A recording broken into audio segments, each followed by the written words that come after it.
Hello! How is everybody doing today? Oh, it has been definitely a nicotine headache fueled day for me as I am on day 3 of no smoking. And it has been tough, but it has been getting done. I apologize for the error there before. Streamlabs just decided it was going to straight up shut down. What do you do? So here we are. Tonight we are going to create a one-shot adventure. Halloween themed. This picture came across my Facebook timeline, and I think it was in a D&D group actually. And my brain just started going. So here we are. Few things that we do need to start off with is, so this is the idea with this one shot, is that this is the end of the adventure. So this is the grand culmination of everything that they have to go through to fight this. I have a few ideas on how to get from point A to point B, but we'll flesh those out as time goes on. If anybody's ever created an adventure for 5e before, from here to 4 hours from now, might not be enough time. Might not have enough time to get everything statted. I would also like to make maps, so maybe next week we do like a map making stream. That would always be possible to make maps for this adventure. But we've got a long way to go because we are starting from scratch. So as you can see here, I have these 3 things that I want to make sure that I hit on in this adventure. And that I want to make sure that the pillar of exploration is covered, which is one that I find a lot of DMs kind of gloss over or look over. The social pillar, as well as the combat pillar. So combat's usually the easiest one, kept in a fight something. Woohoo!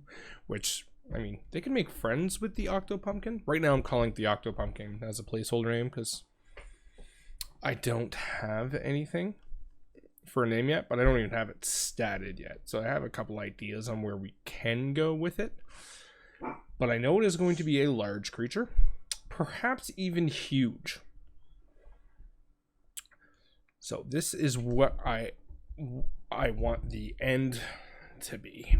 So I guess we'll go with Octo. Now, usually I do all of my campaign planning in OneNote, but unfortunately, OneNote decided it doesn't like being on Streamlabs, so it will not view. So we'll do it in Google Docs, and I'll clean it up in OneNote later. So we'll go with Octopumpkin first, and we'll bring it back down to a nice 11 here, and get rid of the... So, first off, huge, large, undecided. How big do we want this thing to be? How fearsome do we want this thing to be? This should be an adventure for level 4 or 5s. I think would be a good fit for this. 4 to 6 characters with an average party level of 4 or 5. So I think that's a good way to kind of get the idea going. So there was a monster that did come to mind. So here I'll just switch over to D&D Beyond, and in Acquisitions Incorporated, we have the Chaos Quadrupod. A CR4, which I think is a little low, but it's giving us a good basis for stats. But we're going to add some abilities and things like that. I have a few things that have come to mind. So I think this should definitely be the basis, because I want this to be a fearsome creature by the end of it. With a few, like, I don't know, World of Warcraft terms, mechanics. I mean, if they want to just straight up face tank it, they can, but I think it'd be nice to have a few different ways to alleviate some of the stress instead of just trying to go full on murder hobo on it. So let's take the stats. I like those stats, so we'll use that as the basis. Let's see how this goes over in Google Docs. Not well. So we will bring that over there. Oh, this didn't work well at all.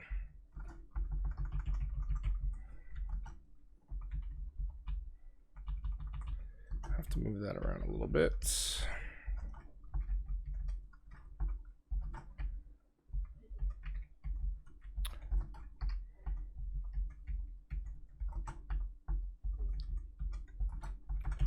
We'll just move that here. I think those are good stats to start off, but we'll definitely fireball. The Octo Pumpkin knows fireball. If you want that to happen, we can make that happen. Or you just want to fireball the Octo Pumpkin, because I also have thought of something there. So let's just move this here. Both. Because, so I guess I'll go into one of the few things that I have here. So one of the things that I had intended, let's go back to just a black font here, that pumpkins tend to hold a lot of water. So I was thinking it would have a trait called waterlogged. It would actually get resistance to fire damage. For people that just like fireballing everything. Because especially, I'm not sure if anyone's ever tried to grow a pumpkin before, but my goodness, they require a crap ton of water. So I was thinking a resistance to fire damage would be a good trait. So if people were trying to, go after it with fire, as most mages, most wizards and sorcerers do, because they immediately equip fireball, they will find themselves in a hard time to do it. Although I was also thinking with the same trait, what we could do is, let's get that italics back on. If a create destroy water spell is cast on this creature, this ability is negated for at least a day. Now, because this is a one-shot, I mean, this could also be the recurring Octo Pumpkin in a series of Octo Pumpkin related adventures, if we're gonna go on that. Every Halloween, have it return somehow just to hound the players.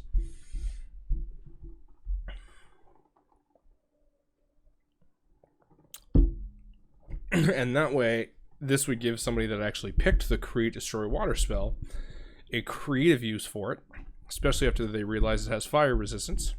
Oh, fire damage. Let's go until the next rain. Let's assume that, the Octo Pumpkin shall return. Until the next rainstorm. Conjure barrage seeds. That sounds like a fantastic idea. Let's write that one in. I like it. Conjure barrage seeds. So while we're on it, let's go ahead over here. No, I want spells. Spells. Why is party mode not activated? Where are you, my little wizard friend? Are you not there anymore? Oh, there we go. Let's get that party mode on.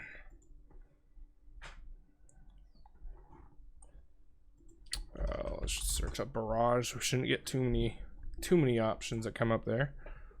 There we go. So 3d8, third level spell. Now I think this would be an ability.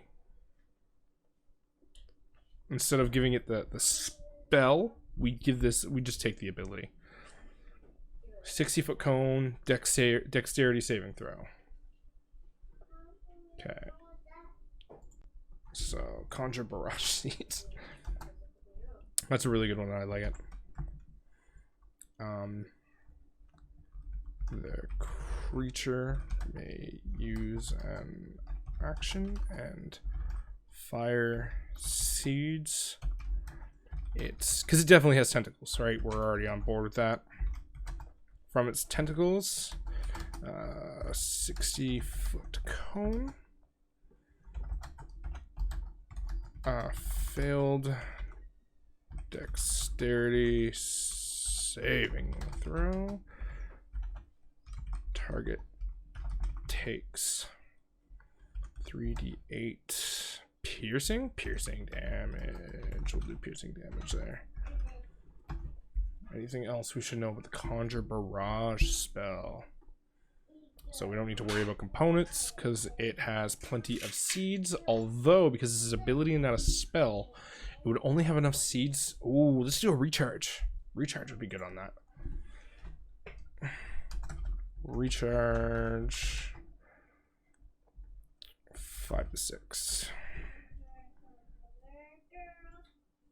So let's embolden that. We'll cut it and we will put it down there. So that is a good idea.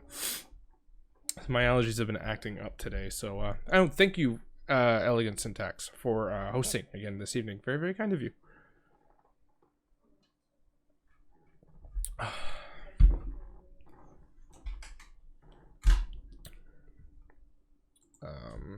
Cone. Any creature who fails a dexterity saving throw takes 3d8 piercing damage. Recharge on a 5 or 6. Oh, hey, not a problem. Lurk away, lurk away. If anything comes up while I'm talking that you think this adventure would be good added in, you just pipe on up. Tentacle Slam would definitely have to be something because it would have reach. So Tentacle Slam.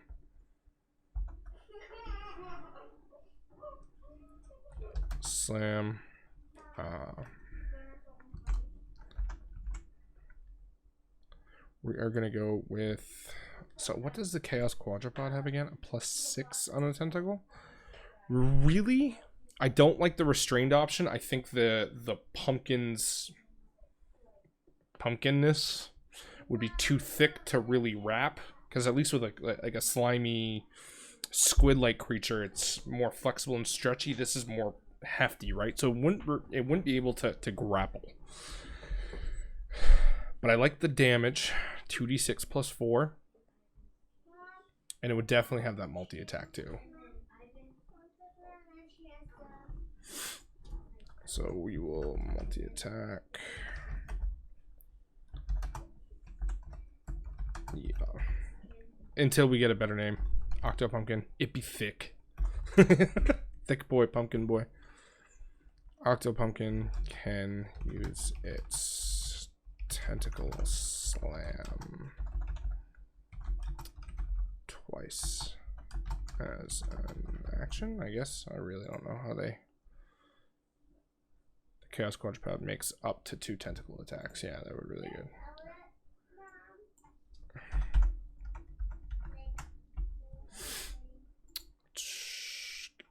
Makes up to 2 tentacle. Makes up to 2 tentacle slam attacks. So then we go over to tentacle slam. So +6 to hit. We'll keep going with that. +6 to hit. 2d6 + 4. We'll change it if we have to. Bludgeoning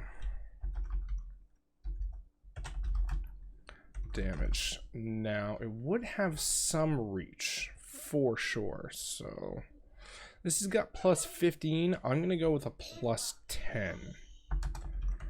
Reach 10 feet. Because, again, it can't stretch out as long. It's thick. But should we have it hit harder?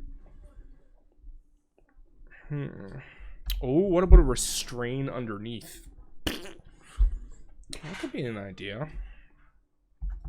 I'll just write in restrain with a question mark. We don't know exactly what's happening yet. So we still got to come up with, you know, many things about this creature, but we don't have HP. Because that's going to be the next thing. Are we going to have it fight ads? But we should probably have a story reason for why the extras are there. So, what is the Octopumpkin's reason for being? Me being a big fan of Cthulhu and the old gods, I was kind of thinking like it was a spell gone wrong on Halloween. Or like somebody tried to cast a spell to win the largest pumpkin of the year contest that a town might have, and it failed pretty horrendously, and now like this Octopumpkin is taking over the town. So those are two good abilities, because we don't need to go too much. Level 4 or 5, they can handle a few things. This year's pumpkin carves you. That's not a bad idea. I was also thinking it could give birth to little pumpkins from underneath its tentacles. It would go up and like little mini Octopumpkins would skid around on their 8 tentacles. And the little ones. Now this is also here, so this could work. The little ones would like jump on the heads of the villagers, a couple of them that didn't, let's say they didn't put out jack-o'-lanterns that year. But why would the jack-o'-lanterns stop them? How about they did it to the ones that put out jack-o'-lanterns because they saw their like akin brethren get slaughtered and carved, and now they're mad. Go on the this year the pumpkin carves you theme, right? So that could work. And that could work. So we're gonna go with a once per day. Actually, oh yeah, once per day. I think. What's the animated trees? Armor, they've got an ability that could work. So the animated tree magically creates 1 to 2 trees it can see within 60 feet. The trees have the same statistics as an animated tree, except they have an intelligence and charisma score of 1. So I think we could take that animated trees ability right here and change it around where they would just be little tiny pumpkins, little tiny Octopumpkins that could animate jack-o'-lanterns in the town. That would be a thing to take over, so that way when the adventurers come into the town, they notice that some of these there's no jack-o'-lanterns around for Halloween, because this is going to be Halloween night, of course.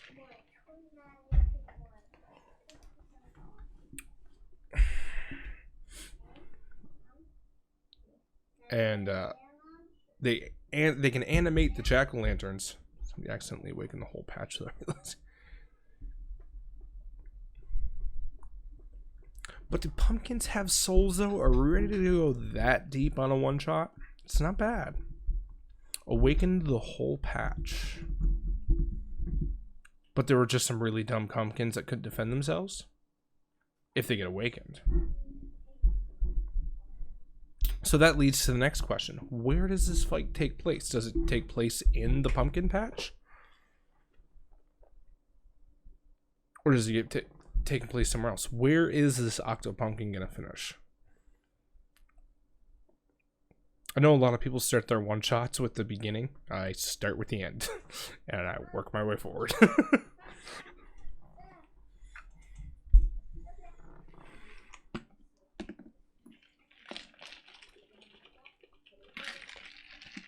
Needs to attack the town like Godzilla.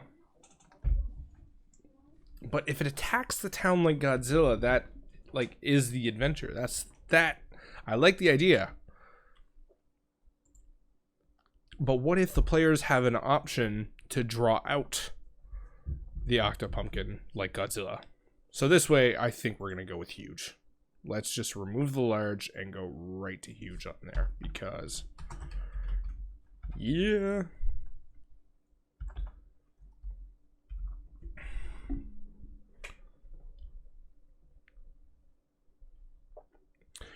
The idea is, like, so, again, I like to start at the end, but the adventurers would be coming into a town, let's say, or a village. Well, probably a village.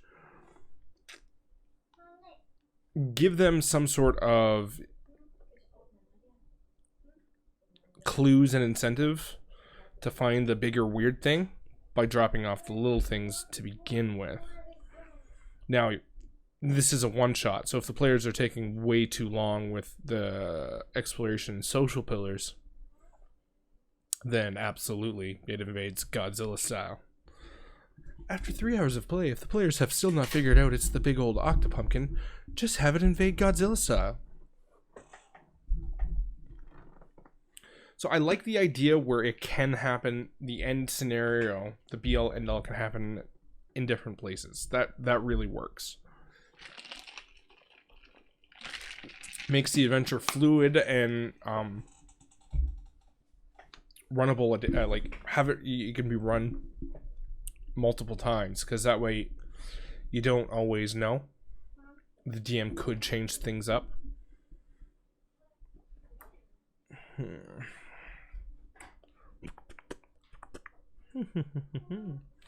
So this should be a big pumpkin patch. So, does it have lair actions? Doesn't need to be much, but the lair actions could work with the social pillars. Having extra long vines growing out. Perhaps it's a pumpkin patch in a forest by a village that they used to clear out. And, like, I don't know, like, what goes good growing with pumpkins? Corn? I think corn grows good with pumpkins. Once it's out in a cornfield. Very tall cornfield. So that way the 7'5", 7.5 foot barbarian can't be like, oh, I can just see over. Now they could also just be like, well, I'll go over. I'll just stand on another shoulder. But then they can fail a deck save and we can all laugh. That could happen. So pumpkin patch in a cornfield? You don't grow corn with pumpkins? I thought corn and pumpkins went well together.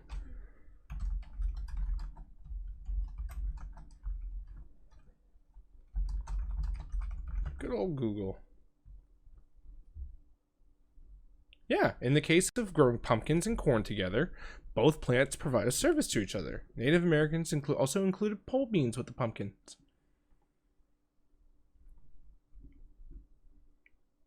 Now, in industrial farming, you don't, because everything needs to be the exact same, but in home farming, yeah.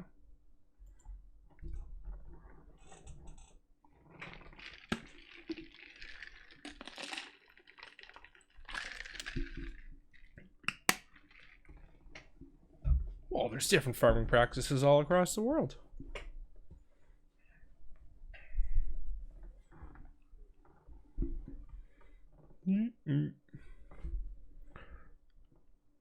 So we both learned something tonight. Now, this could spark a debate at the table about growing pumpkins and corn, but we have the players talking about gardening and arguing about gardening unwittingly. So I'm favor of pro garden debates. Not enough pro garden debates. Or just garden debates in general.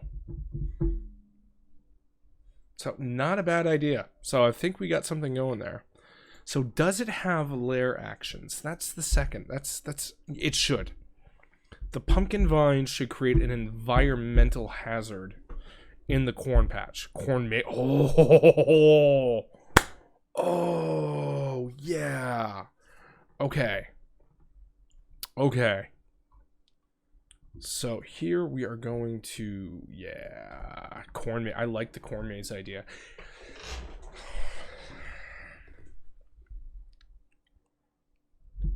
Does corn grow better at like the bottom of like a valley, or does it need to be on the top? Or it should be like a minotaur in a labyrinth.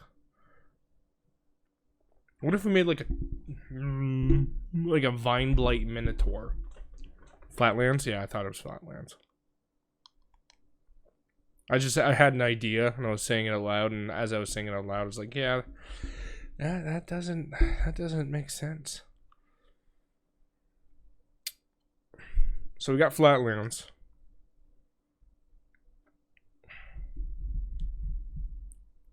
You know corn. I can't say I know corn. I know corn on the cob well enough to eat it, but that's about it. And my corn didn't take this year. I was really, really sad. But whatever. So we have a corn maze. So with a corn maze idea in mind, we immediately have to reject the level 5.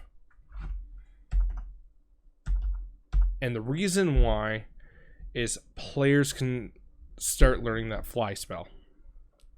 And that could just totally destroy the entire idea of the corn maze.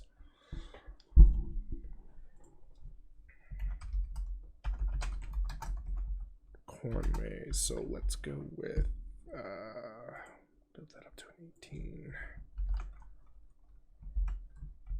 Oop, I meant to do this.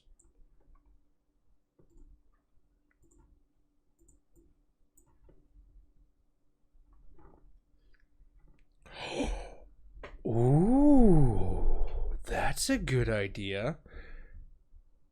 What about the vines? The cursed ground is the vines of the lair action that would grab players and haul them to the ground. And it could even start bringing them closer to the octo pumpkin. We're starting to get some good ideas here. Starting to get some really good lair action. And you know what? Totally screwing with players, because anybody that goes in level 4 or 5 is never going to expect lair actions. That's usually something that you start getting to tier 2, and that's even just a little bit. Tier 3 is when you really kind of start getting into lair actions. So yeah, let's get the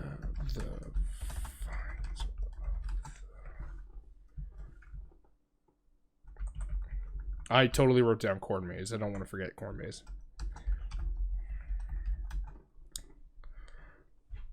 Octo pumpkin can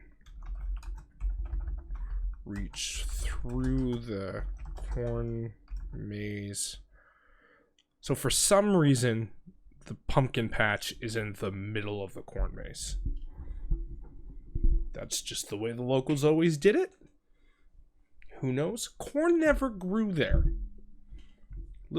So I'll have to write down here lore bits. Lore bits. So cursed ground type deal here.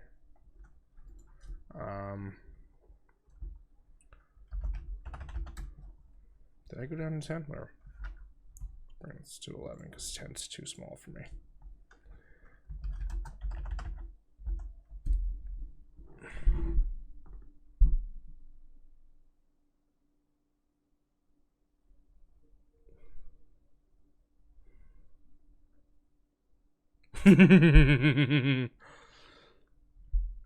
All right. Yeah, I can totally go with that. Center.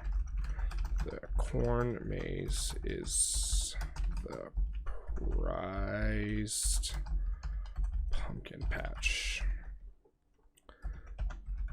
Successfully Successfully can't talk tonight. Navigating the maze.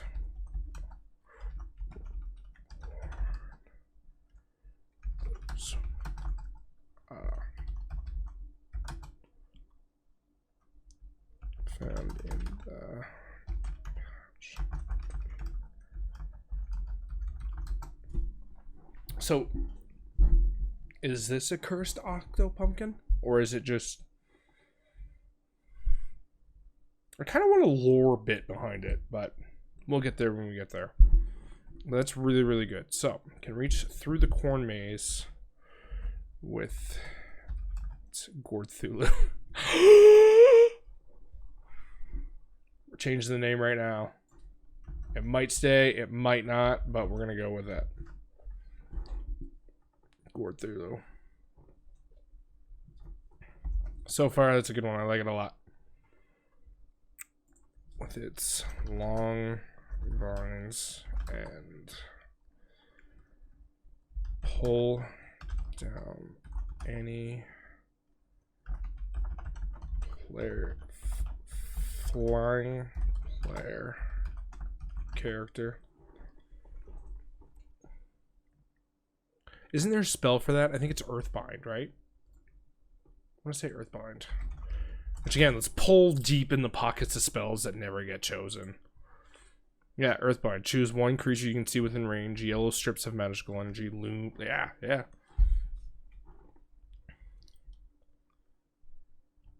Except it doesn't get a strength saving throw. Or it gets a ridiculously high strength saving throw. No, it just gets pulled. Let's just flatline it. As long as it's within the layer. It's just something they can do. Now they could strength save to get out of it on the ground, but they'll keep getting auto pulled down after like one round. So even if they could see part of the maze, 6 seconds is not long enough to map a maze. Unless you're unlucky enough to have somebody with keen mind. But we could also make this like a Rose Red. Not sure if you guys remember that Stephen King made movie where it's the big mansion that constantly shifts around and like creates rooms or takes some away, and like it's almost impossible to navigate it. So we could have like a Rose Red type corn maze situation. So even if they are capable of mapping it in the 6 seconds they can fly, it's not going to do them much good, which would create more player, more, you know, exploration tension, if you so would. Especially, I didn't even think about splitting the party, but that works really, really well together. So the shifting is good. So we should have it. Yeah. So corn maze. We'll bring that down to 11.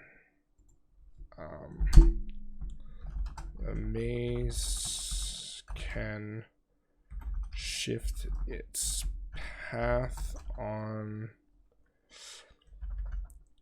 every, let's make this a die roll. On 1d6 turns? On 1d6 turns, yeah. On 1d6 minutes. I think minutes is good.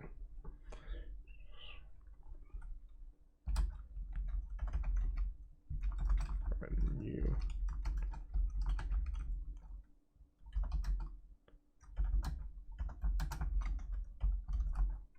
Any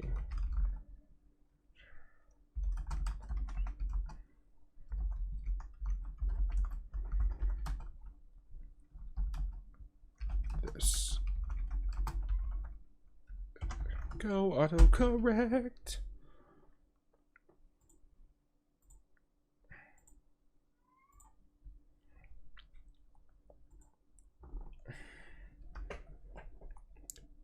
And pull down any flying player character as if affected by the... I think I picked the wrong affected. Yeah, of course I did. The Earthbind spell. This creature does not require saving throw. Excuse me here.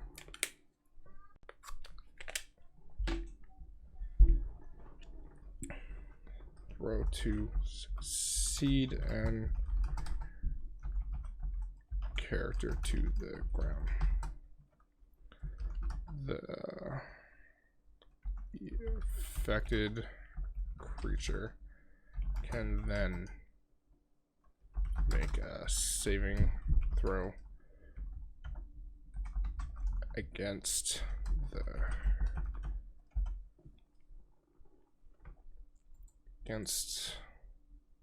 the vine to release itself as an action. As an action, make a saving throw against one to release itself. So lair actions would take place on the D20. So this corn maze could be done through initiative. That could be fun. Although mazes in my general past don't always work crazy well, because they can serve to be frustrating. So I think the maze should be relatively simple and not crazy long, but it's shifting. Its possibility of shifting would create that complication. So that's definitely an idea that we could work. Oh.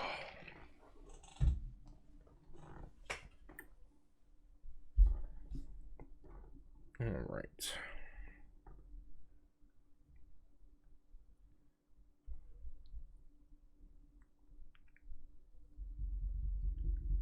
Yeah, depending on how it goes, But if we create maps for this too, we could make like a set of complex maps or simpler maps as well, so then that way that you can kind of have your choice on kind of how you want to do it, and have like a set of complex and a set of shifting. So a lair action as well. So lair action. So we'll call this a vine bind for now, just for lack of a better name. Vine bind. Because I will admit I am not the greatest at creating names. So then we will go here and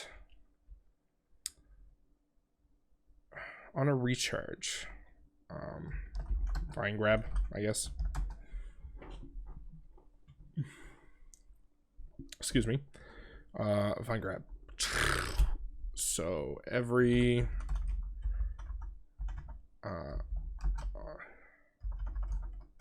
as a lair action, this creature can randomly. So talking about splitting the party and making this corn maze shift, the vine grab could do it. Could bring them and haul them in, but like the corn wall would be impassable type of deal. Although I really don't know how difficult it is to run through a corn patch or a cornfield. Cornfield. Sounds like something that could be difficult. But this is coming from a guy with nuts, so I'm just thinking of those things coming up and whacking, but that's just me. But you get sliced up. Okay, so what if, instead of getting players to, because, all right, so we have to think like players here for a second. You're given this corn maze. Are the players actually going to do the corn maze, or are they just going to start trying to cut through it? Guaranteed there's a barbarian or a fighter, one of the two, that is just going to be like, nope, hack and slash. But the corn maze is under the effect of the spiked growth spell. So the only way to move through it is to move through the cleared path, going through where the Wall of Daggers stats. Wall of Daggers, yeah. I think that's 44 though, and 44 could be really punishing for for level 4 or 5 players, especially if you're looking at something a little bit more complicated, where spike growth being 2d4 per 5-foot moved on a difficult terrain would still make it an option to possibly move through if something were to occur, but you would have to limit it, and it would be limited, and it would be a judgment call. Because I like giving them not the idea, but having that possibility of running through it if they have to. Maybe to save a friend that got grabbed by Vine Grab. Maybe one goes through and makes the heroic effort and runs in. Wall of Daggers, 10 feet. That's 8d4. Level 4 or 5. That's brutal. For environmental hazards, they should be punishing, but not deadly to non-stupidity, I guess is what we should call it. If you're gonna be dumb, well, you're gonna be dumb. There's nothing you can't fix stupid. But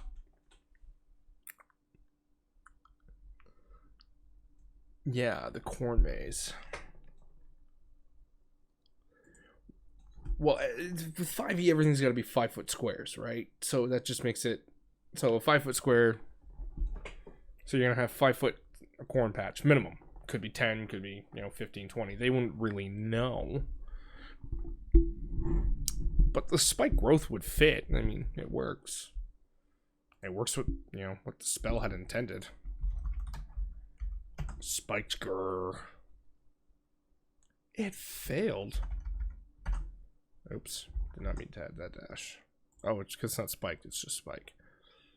Yeah, 2d4 piercing damage every 5 feet it travels. It's not bad. And difficult terrain.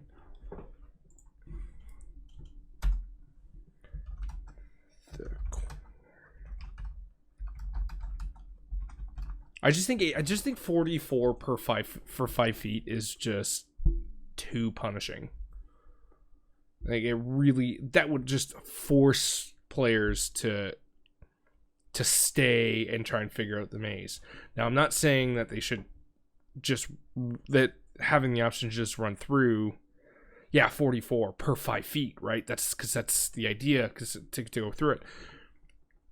So at least this way, 2d4, if they decide to travel the 15 feet on a movement, difficult terrain, that would be their full movement, 64 damage. Because this is leading up to the boss fight. Because once you get to the pumpkin patch, you might be a little beaten up by this, but be dead. Hey, things are going great, my friend.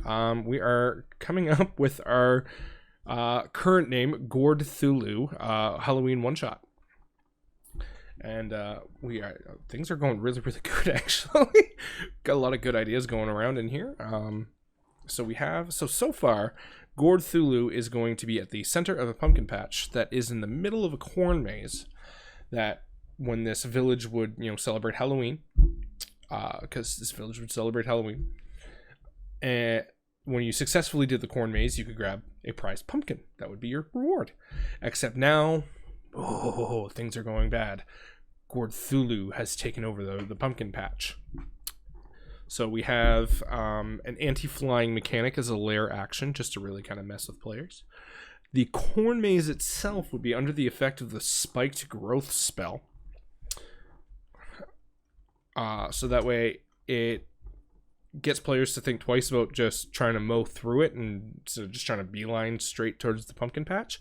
And we also have a rose red situation we've been talking about, where every 1d6 minutes the pumpkin patch can shift itself and change the path around, so that way creating a little bit of complication and tension towards the players, giving a much needed exploration pillar to a D&D adventure.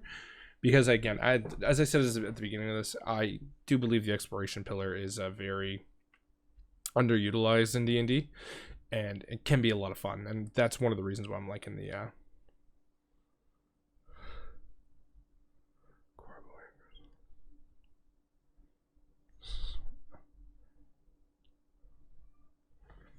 So I'm trying to think of how to add bending, such as bending from Avatar: The Last Airbender or Korra. But my group is level 12, so I'm trying to be a class.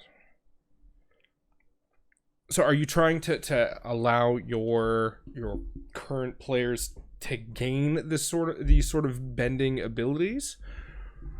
Somebody evil planted pumpkins in a certain pattern stack. Ooh, I like that down. Elemental monks are a little bender-like, but I think they're more like, I don't know. They don't do a great job of it.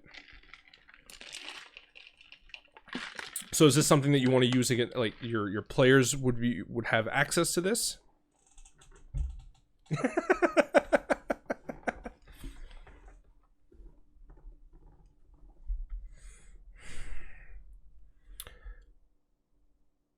Or is this something you want to use against your players? Because there is a boon system in the DMG. Always got it close at hand. Where wanted to give them bending. Can I ask what classes have expressed interest in it so far?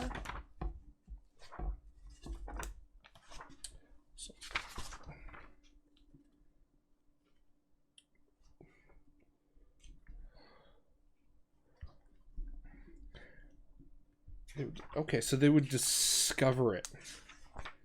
I'm not sure if you have any workable pantheons or temples, perhaps an ancient order of monks have left by shrines that they could discover. And by visiting one of these shrines and spending a short rest there, perhaps have like a scroll hidden in it or something. In a language one of them would be able to decipher at least, giving them, and you could place these shrines all over too, right? And maybe they just never knew what to look for before discovering this. And one of the shrines would give them some sort of bending ability. I'm sure since you've thought about this, you kind of have the idea of what kind of bending you want. But the boon system at page 230 on how to gain them would really be a big help. Classes are Druid, Clasier. Oh, so you got plenty of things there. Yeah, and making this a boon, especially if the Barbarian pulls interest in this, making this a boon with a water control and air control. The basic cantrips in the game already kind of give a good basis for this. You got Gust, Control Flames. Shape Water is another one. And then what's the Earth? Like Mold Earth. So you can kind of take those for your basis and shift them around to your needs and what you have kind of figured in mind. But visiting one of these shrines would give them a Control Flames like boon for... Now this says 1d4 plus 6 days, but you could have it be, you know, weeks, months, whatever you want.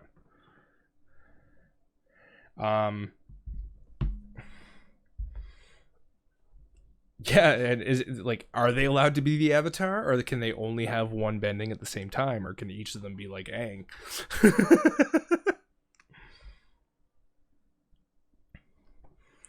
And having this be a boon would work around the Barbarian's anti-spellcasting.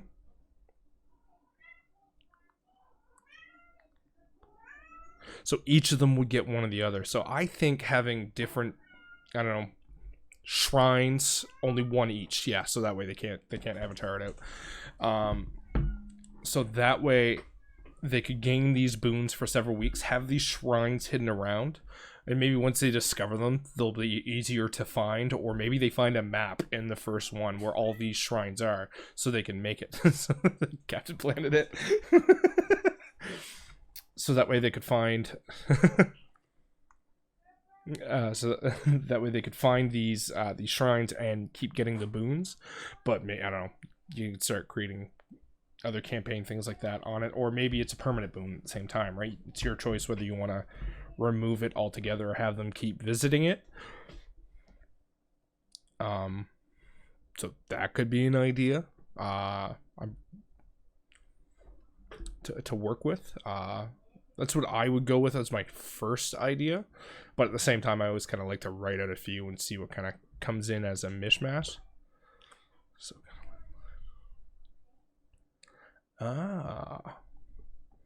So instead of maybe a shrine getting the boon, they find a tribe that could train them with that sort of boon. Because especially if the barbarian starts taking a liking to this and you make it more feat or magic based, he would never be able to use it while raging. And at level 12, you'd want to. I mean, giving him some sort of, like, you know, a little bit of fire manipulation isn't going to break the game by any means. Unless you're... So, that could be a thing. Finds a tribe, and they have, like, a sacred trainer of the ways. So they could do, like, a quest for him, and he will reward them with unlocking maybe a latent ability, or pointing him to a shrine that they could spend a short rest at and kind of attune with. That would be another thing. Go with the Skyrim pillars. Maybe they find the pillars they can attune with one pillar at a time.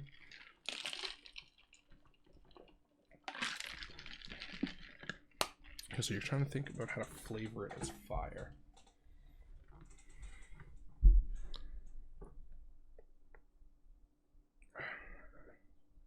Able to use their breath and small gestures to make fire. Coming up with an example. This is one of those things where if the player expressed interest, they'll come up with how they would like it. Maybe it's you know, let's just go off Avatar here. It's a punch and fire happens. Maybe it's breathing fire into a ball, or hand manipulation. Sometimes it's kicks. Maybe the wizard would want to pull out his spell book and Adam's family Gone with the Wind appears out of it, and that he can manipulate that air. This one I've always had trouble with as well, because whichever option I tend to think my players will choose on how they want to do it, they always think of something more creative for themselves, because at the end of the day, your player characters will always know their player characters better than you ever will.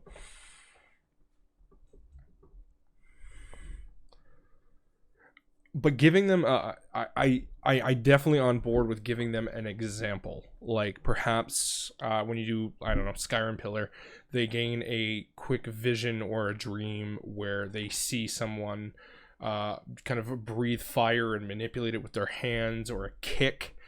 And the players that grab onto this idea that you have will run with it and will come up with some sort of creative solution that you would have never even thought of. I get, yeah.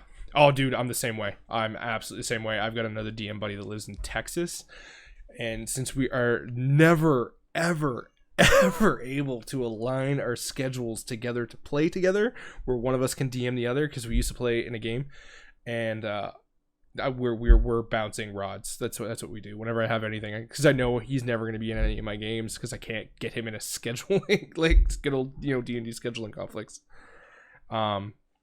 So yeah, if you're wondering what I'm doing here, I'm just trying to straighten out my nose ring. It just keeps flipping around. But yeah, no, the bouncing rod always helps. If you have any other questions, man, I'm always here to help. Well, always. I do have a Discord server that's accessible through my Patreon, and I stream, you know, a bunch.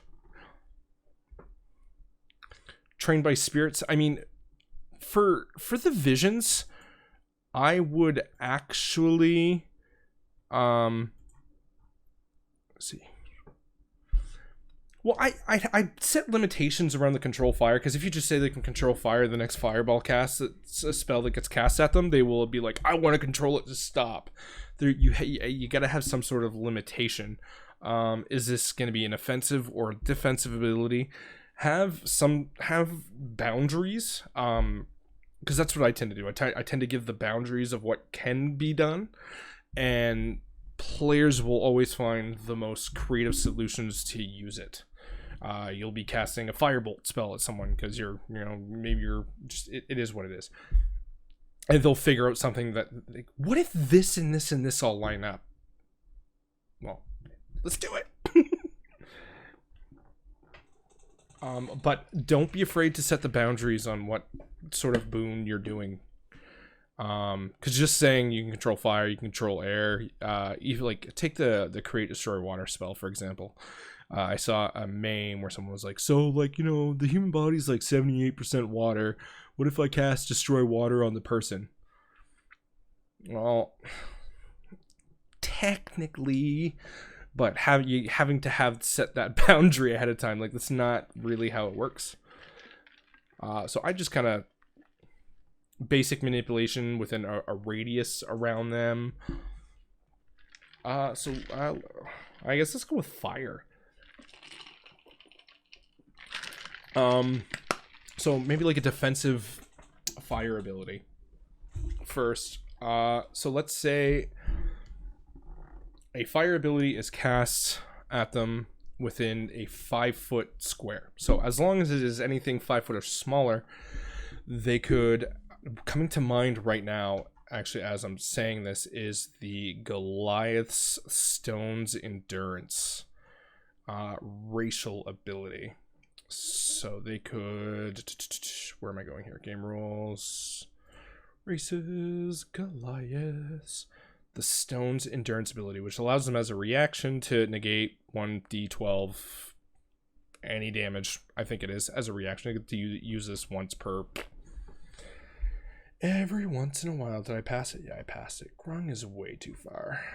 Tabaxi, Kobold. Here I am. Goblin, Furball, Barbarian, Orc. Wait, am I just straight up missing it? Or did they remove it? Goblin, Furball. Oh, Goliath. Oh, it's an elemental evil. That's why. Traits. Yeah, so Stone's Endurance. So perhaps as a defensive ability, basic shield from the element, or they can negate, d12 plus their Constitution modifier, fire damage from something, maybe even, now with this, so like I say, you have 5 feet.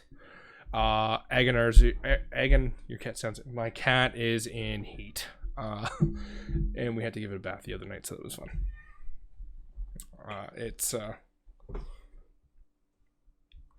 I got one mellow cat and I got one angry cat. The angry cat had some sort of weird black stuff all over its face. We have no idea where it came from, and it smelled. And that cat doesn't go outside, so we can't figure it out at all. So let's say Agonizer Scorcher gets cast on him in 5 feet. He would be able to negate the damage, but perhaps as blame the kids. I'll always blame the kids because it's not me. But we were getting ready to leave, so I don't know. But my wife got to give the cat a bath because our deal upon getting the cats, where I have nothing to do with them. I want nothing to do with the cats. She can take care of all of it, feeding, everything. Because when we moved in together the first time, I had to take care of the cats all the time, and it's like, no, you want more cats, you can take care of it. I got the dog. I gotta walk the dog. I gotta play with the dog. I gotta feed the dog. I gotta do everything with my dog. I'm not taking cats on board too. So perhaps as a feat, it could. So Agonizer Scorcher goes 30 feet. Maybe he's 15 feet. He could actually stop the spell in his tracks if he's able to negate all of the damage. Now, Stone's Endurance is really good, like early racial ability, but when you start getting into these, like multiple, like 4d8, 8d10 spells, it really starts falling off. So since it is a basic one element, I would multiply that. I do maybe 3d10 or 3d8 fire damage once every long rest or whatever have you not. And if all of the damage is negated coming forward, it would be a reaction. Yeah, that would absolutely have to be a reaction. So if Agonizer Scorcher gets cast at him, I'm just using it as a baseline spell. It could be any sort of fire ability. Maybe even break Burning Hands that goes in the cone. As a barbarian being blocking where that fire comes directly after him, could potentially save the life of a teammate that could get hit by the spell. And since it is a one, so like Stone's Endurance is all damage no matter what it is. There would be a limit. So once per short rest, once per long rest. But that would really be on you. If it's a shorter amount, so let's say Stone's Endurance is 1 per short rest on a 1d12. I would go like 2d10 on a short rest, but maybe like 3d10 on a long rest. So that way when he uses it once, it's a big once. But, you know, he's got the price to pay for it. Because on a short rest, you could potentially do it 3 times a day versus the 1-time long rest. Tied to a reaction, that could be a really powerful ability. Niche, mind you, because you'd have to be using some sort of fire damage against him. But Fireball would, you know, something like Fireball or something radius based would negate it. So it's not, so it's powerful, it's strong, it could be life-saving, but at the same time, not game-breaking at all. And you could do this with anything as well. Like, so you change the way the spells work, but at the same time, for them to feel like these boons are working, you have to be using these elements against them as well. So if one gets the air manipulation and wants it as defensive, take the same idea in mind, just switch the element to air. You should also be throwing air casters, air wizards at them a little bit more to feel like they're getting use out of it, and it's not just something else on their character sheet that they just never get to use. Right, because I mean the character sheet's full of plenty of fun stuff that, unfortunately, like while we're on the Goliath here, powerful build. I like. We all just throw away the encumbrance in D&D because math is hard enough as it is. But yeah, so that's what I would do if because it's a great idea, and I would absolutely just have enemies that just know, you know, gust of wind or now I was just talking about this ability with my Sunday group, in an Unearthed Arcana, sorcerer's got the elemental spell meta magic. So if you really wanted to go like kind of and make this official on how to use it, so it's not just, oh, this character can do that. Well, this enemy could have the feat that allows sorcerer meta magic points to get used, or they gain a meta magic and like 2 points. And the elemental spell meta magic allows for 1 sorcerer point to change the element of any spell. So you could have Agonizer Scorcher and change it from fire to air. So it would just be some sort of weird air damage. Anything could be changed with, you know, enough thought. But then that way, no matter what element they pick, you would have a narrative reason that's already kind of written in semi-official Unearthed Arcanas on how to use it against them at the same time for them to be able to use those abilities. But that'd be one thing that would worry me as a player, is getting this boon and never being able to use it. So if you're going to do short rest, I would go with a smaller hit dice. Level 12, like 2d10 would be like bonkers for level 4s, but 2d10 damage negation as a defensive would definitely be a decently solid amount. It could definitely negate quite a bit of damage coming their way and even protect the players behind them. As an offensive, perhaps a reflect, and this could also work with something like Fireball. So let's say they pick the fire element and a Fireball is cast kind of on their way. Well, they could reflect half of the damage that basically, yeah, they could reflect some of the damage towards the caster back. That would be a good offensive. Or perhaps they learn a cantrip based on their elements as well. That could be another thing as well. But if it's the barbarian, yeah,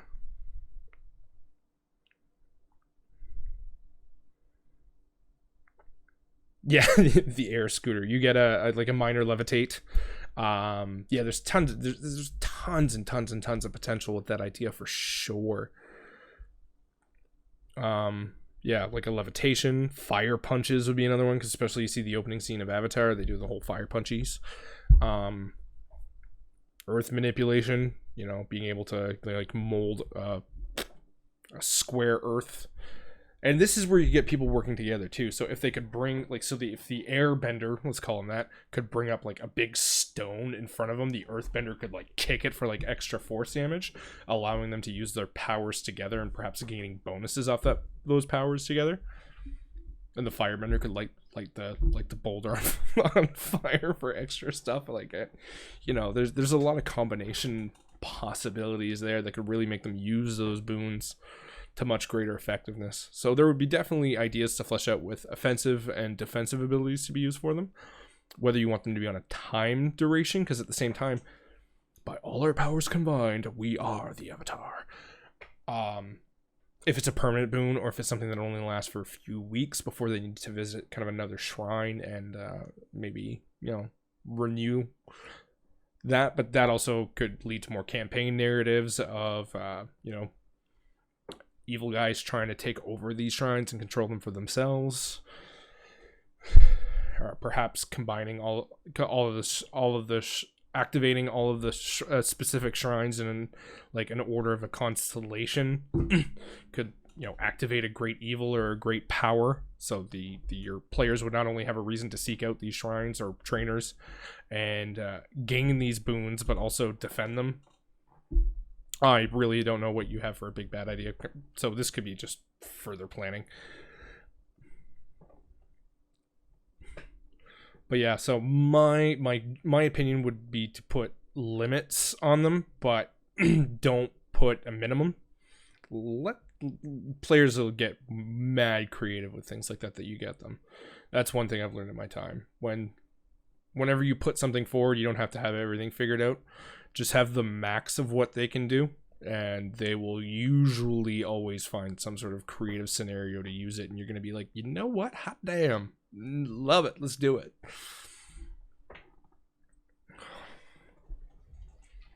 Holy jeez, man. This night's passing by fast. Yeah, absolutely. Well, I'm sure he knows his players well enough to know which ones they go through as well. But then again, players always surprise me too. Anyway.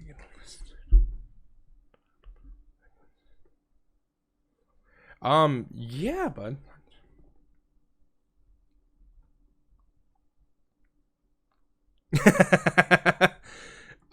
Yeah, dude. So what I will do is I am actually recording all of this, not the chat portion, but what you guys see. So what I can do as well is, as we're doing this, I'll type up a Google Doc or something. If you want, you can send me a, how do you, I think you can send me private messages on Twitch. I should really know how Twitch works better. But I will write down your name. Hey, no, man. Hey, D&D, I love talking about it all day long. All day long. This is what I do. There is no bugging me. And I think I could be able to send you a, and if you want, you can private me your email, and I can send it off there too. Forcer Hound. And as well, you can feel free and join my Patreon, selfless plug, because I'm also doing custom maps, one custom map per gold tier per month. Work with you and get you the best custom map that you can get that you want, as well as access to Discords and early stuff, as well as this adventure whenever it does get done. And this might be a couple of week process now that I'm into it now.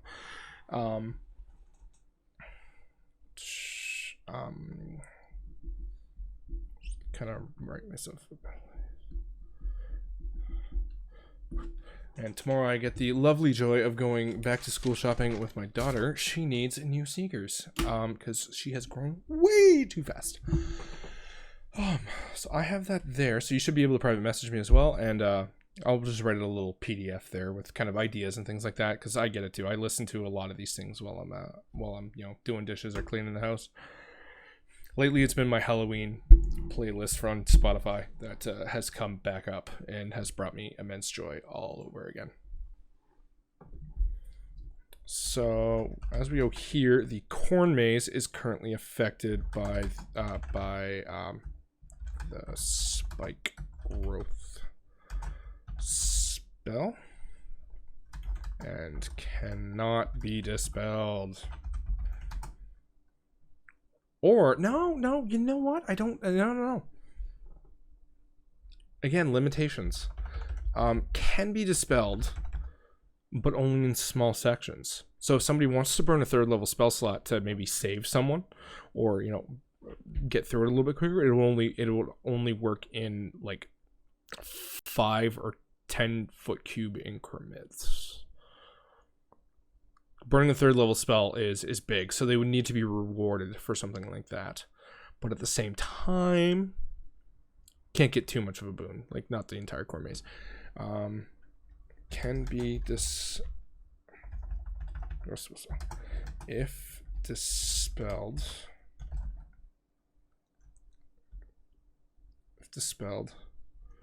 Only 10 foot cube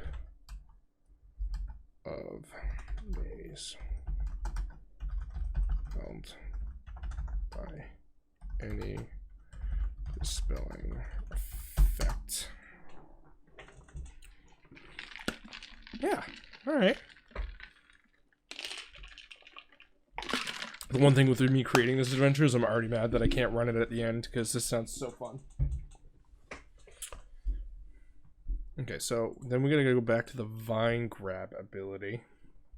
So lair actions always happen on initiative 20. Let's remember that. Initiative 20. Randomly attempt to grapple a creature and failing a strength saving throw.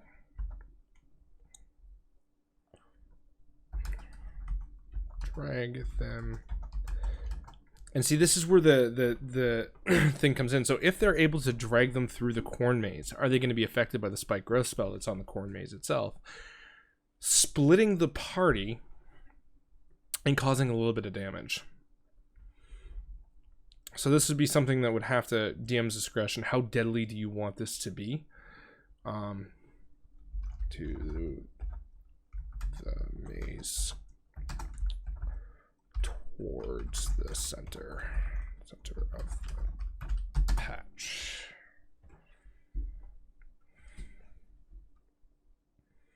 So this way, it's not just a grapple and a drag, but they'll get 2d4 damage for every 5 feet that they're drug. I'm starting to think this should just be a straight up level 5 adventure, but we can go back and go through it. Oh, excuse me, I am burpy tonight. So we've got lair actions. We've got a general ability. We have a fun ability that can be negated when it's waterlogged. Is this be an aberration or a monstrosity? We can figure that out later.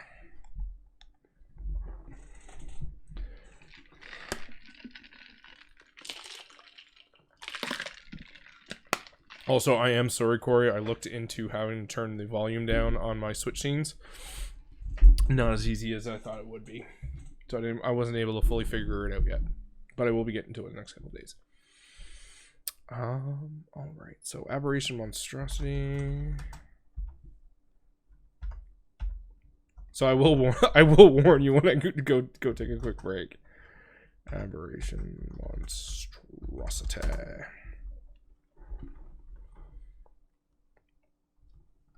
So not sure what it is yet, but we'll figure it out. Is it powered by the old gods or just a crazed curse? But we will get there. I think that'll get fleshed out a little bit more when we flesh out the town a little bit more.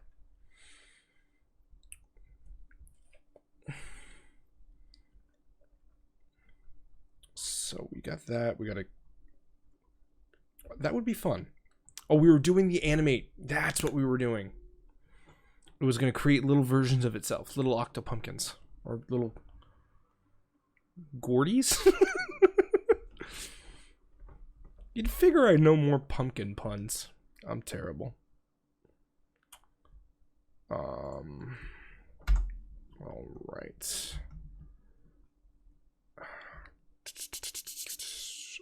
Pumpkin birth?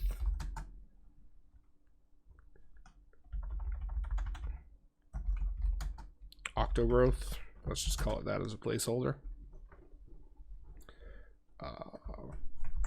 Once per day.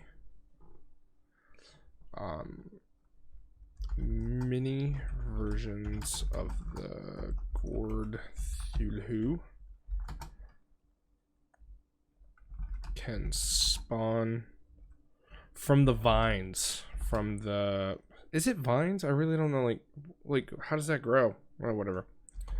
From the... It can spawn from the vines of gourd thulhu. Gourd thulhu. Yeah, so it's vines. Okay. So this would actually give it the option to spawn within the patch itself, but also in the maze. Punklings?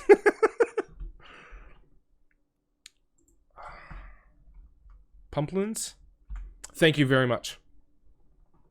I'm pretty busy in the next couple of days, but I will take some time. I'll write that out for you. I'll send it off to you. And if you have any other questions, man, always feel free to message me. Hop in stream. Pumplins.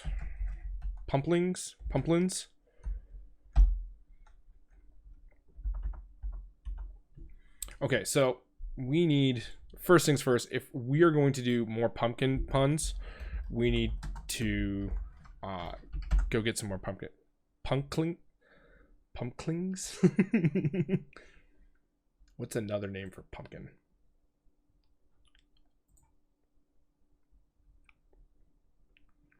I should know this better. Yeah, I know. Species. Squash. Hey, man, yeah. Come on by, get that kitchen clean, man. I know what it's like. It's a never-ending story for adults. It's this weird thing. You get the kitchen clean, you turn your back for 5 minutes, and then all of a sudden, like, where'd all these dishes come from?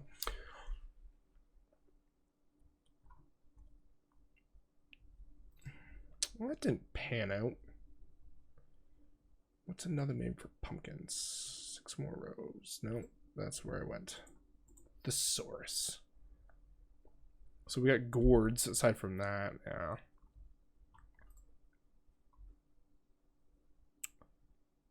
$598 pumpkin synonyms. Those are hardly relating to pumpkins. Oh, we got courgettes here. Gourdettes? What about gourdettes? Let's write that one down. Gourdettes. Butternuts. Courgettes? Nah. Okay. Manzanillas? Yeah, it's kind of weak sauce. I figured there'd be more names for pumpkins. Yeah, well, you can only do what you can do. Squashers. Oh, yeah. Okay, there you go. See, I told you I'm terrible at naming things. I got all these creative avenues and brain works that I have. Yeah, that was well descripted. Go me. But naming things, I am atrocious at. Cold Gordoth. I like that. So what if we went like Gold Gordoth for the main big one, but the little one are Gourd Thulhus? Would that work?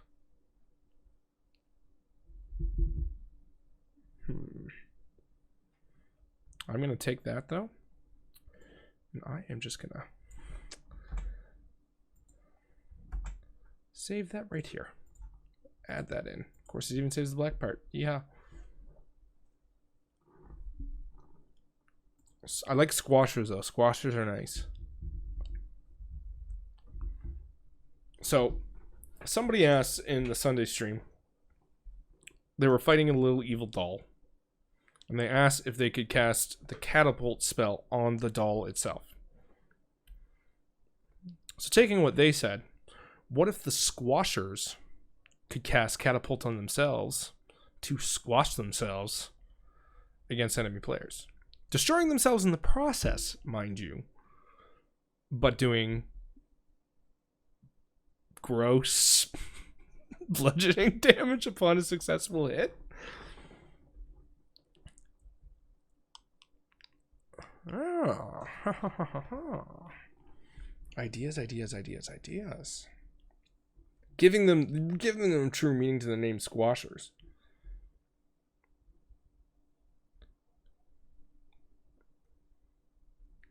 And today I am learning, which I already knew, there are people out in this world that are way better at naming things than I am.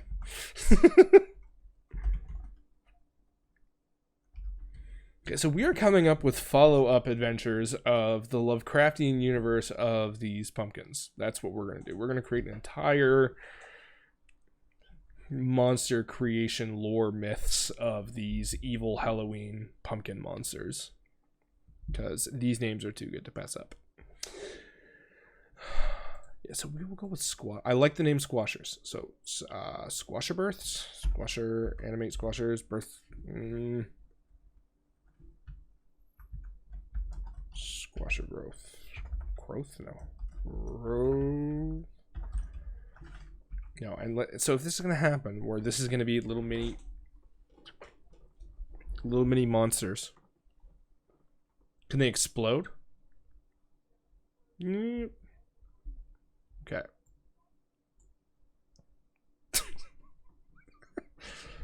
Oh, you're just giving me so many good ideas. Also, when it comes time to having to request commissions made for this art, I am going to be requesting that the artist, because I'm not good enough to be able to make these yet, be on like a Zoom call with me, because I would need to see his face when I tell him what I'm requesting. His or her face. I need to see their face when I request what I'm commissioning for artwork. So this is what I need. Get like a really like normal, yeah, like I'm gonna find a normal artist. Can spawn from the vines of itself. 1d8 plus, or 1d6. Let's go 1d6 plus, so I have an absolute minimum of 3. 1d6 plus 2 squashers.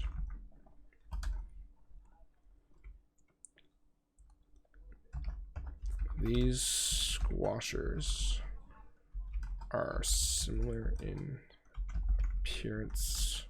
So, like, what I'm doing here is I'm just creating everything that I can, and then I will clean it up later, especially once we decide on a name for this creature, because there are just too many good ones.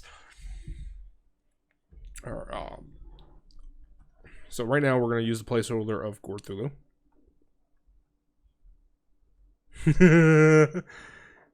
Okay, so Elegant, like, I'm coming to you for names more often, by the way, because that's a thing I should be doing.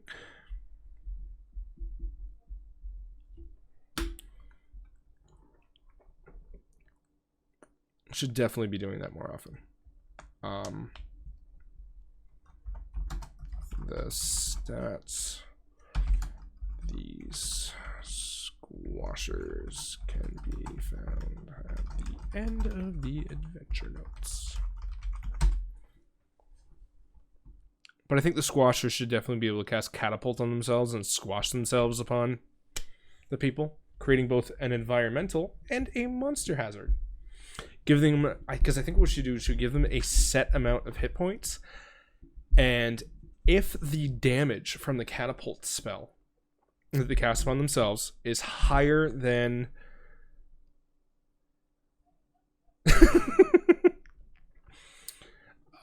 okay, see, now that you say that, I'm not sure if anybody's watched the Boondock Saints, because the only thing I can think of at that statement, Corey, is a pimp named Slickback. Yeah, see, I'm really good at coming up with homebrew worlds. Naming them I'm terrible.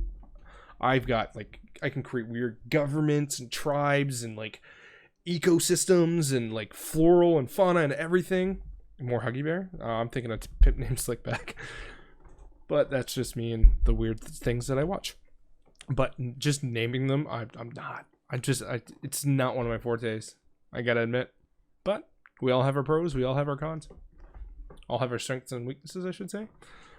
Also, Corey should state After the wonderful failure that was the World of Warcraft PvP with the Druid last night, this morning I woke up and I had a pretty bad headache, so I decided to just take it easy, and I decided to get the Warlock going on the PvP side of the World of Warcrafts, and I had a lot of fun. I only lost 2 games today, playing 6 or 7. I tried Destruction, and that was just a massive failure. You're way too much of a turret, but Affliction was a lot of fun. Especially once I could learn to position myself right. So I think Saturday you're going to see either a very happy me doing PvP, or you're going to see rage me doing PvP. So we'll see what happens there. But yeah, no, it was definitely a lot of fun, especially because everyone's like, you know, don't bring an Affliction Warlock. I'm like, yeah, they have tons of great options. I can stun and fear for days while you just, you know, dots tick down on you. And I don't need to be a turret because, I mean, having to stand somewhere for 2.8 seconds in World of Warcraft to cast a good spell is way too long in PvP. You get wrecked. Like, just wrecked. You can't do anything. And I'm talking Chaos Bolt for the Destro lock. So, yeah. But the Affliction lock, I mean, my longest spell is like 1.2 seconds. Aside from that, it's mostly insta dots, so I can really just kind of dot everything up and just cause general chaos. Like, you get a fear, and you get a fear, and you get a fear. And if I can have a few people, yes, they do, and I was utilizing that to great effect. I was kiting 4 or 5 different alliance members. And I was to a point where I was getting screwed. Like, I was like, I'm done. So I cast the portal over a river. And I just got out of it. So they all got slowed by the river while I managed to bust away. And then, like, my dots killed like 2 or 3 of them. Yeah, that was a fun capture the flag. But yeah, no, so but my problem with that is when things go badly, I get frustrated really easily. So I tend to the rage. Which is kind of why I think I'm going to set up a Frost DK. Because Frost DK I remember being really, really fun in PvP. But aside from that, let's get back to l'adventure. So we need to create squashers. So that is definitely a bit. So let's, in this wonderful Google Doc we got going on here. Monsters.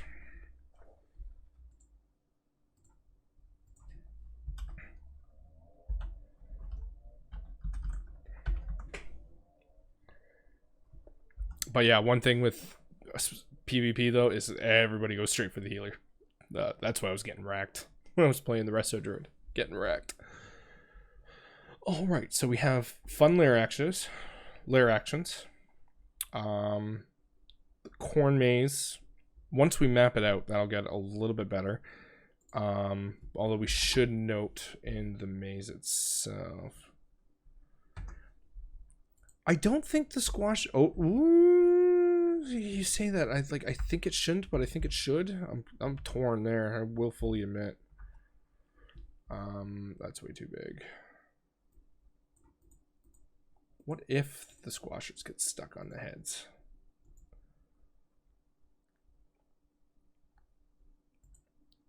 But and here's the problem with that. Between Dungeons and Dragons and World of Warcraft, I'm not sure if anyone's ever seen the South Park episode of Simpsons did it, where I want to say Butters. Yeah, Butters was Professor Chaos, and he was trying to come up with all these like weird, evil plans, and like everybody was like, Simpsons did it, Simpsons did it. There are so few original ideas left out there. To be fully unique without stealing anything from anywhere, it is like a monumental task at this point. It's almost impossible. You have to steal and play with. It's all about the remix. Yeah.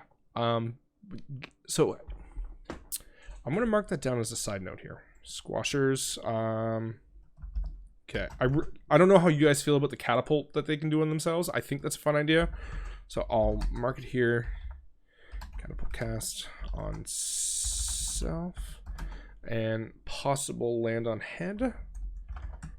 Land on head grapple. I'll just put that all with question marks here. So when we really flesh out the squashers a little bit more and what they can and cannot do, because that'd be a fun twist on combat too. So you have these combats, or these squashers that are just flying about the corn maze, trying to stop them from going through this ever-shifting corn maze. Oh my goodness, this is going to be a long adventure for a one-shot, possible two-shot. Oh well. More fun the better.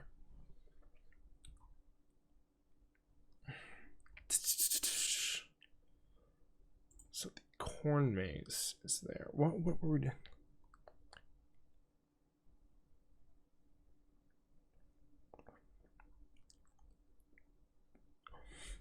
Kind of like if they get hit. So I'm thinking if they cast catapult on themselves and the catapult damage is their entire HP, they explode in a radius. So I think catapult's 3d8, if I'm not mistaken. I know you've cast it multiple times, so you know what the yeet spell is.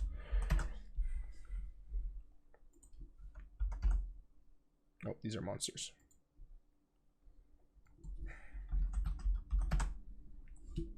They're the yeet squashers. So 3d8. So 3d8 would be a maximum possible damage of 24. 3d8 is a lot. So I think changing this to like an ability, because you would only be able to do it once. Aside from that, you're going to, the squashers will break. When they break, where they break is where their mouths can start forming, and that's when they can bite and chomp. So I'm thinking having an HP of 10. I said we wait to make the squashers after, but I'm on a roll here. Having an HP of 10 and doing a 3d4 radius damage. But if they die on the yeet squash, because catapult didn't come to my mind right then, a smaller area of effect damage could happen, where, I don't know, it's spread through the party. Because this isn't going to happen every round, right? Because you have to think that the initiative of going through the corn maze is a squasher might attack them every once in a while. So it's not, they can't murder hobo their way through this by just constantly slaying these squashers. They be an environmental monster hazard. 3d8 is a lot. Yeah. If they die, the target's in a 5-foot radius, so it would end up being in like a 15-foot cube from the center. Would take half damage. So given how the Gord Thulu would only be able to have X amount out, so we're gonna have to do these. So once per day. No. Recharge. Yeah, let's go on a recharge system. Recharge 6 only. So 5 is too low. It has to be a 6. So this way it's purely random, but it got deadly. So it can use it once and it has to recharge on a 6. So 1d6 plus, and so we'd half the damage, so going from 3d8 to 3d4, but we'd also half the range. So that way they have to roll and move around, because I know it's like a 90-foot range, and well, they could grow out on any of the vines throughout the corn maze. So when we map this out, what we'll do is we'll create a vine system. The vine system would also rose red change as the maze does. Then the squashers become little sentient little monsters on their own. So if they don't die from the impact, because they will take that impact damage just as well as the players do. If they die from the impact, a small radius of half damage from there will take place, not being affected the original creature. So the possibility with this catapult squash is also that the squash dies, but if the player succeeds their dexterity saving throw, no damage is taken, or he takes half damage from the explosion. So a very likely possibility is the player succeeds on their dexterity save, the squasher rolls 10, kills himself, and 5 damage gets spread around on another dexterity saving throw. Quite possible. We're getting a little complicated here, but I think it's a fun environmental hazard. Thing is to kind of push the boundaries and get a little new here. They get triggered by people moving through the maze, I think. Because the squashers are going to have an intelligence of like nothing, like 1. They're going to be dumb. They have one goal: attack the maze, attack the mazers, the maze adventurers. So a recharge on a 6. So the average, the proximity, I think we would have to have. So maybe so they get a movement of 15 feet. And we're also going to put an exclusion on the squasher growth.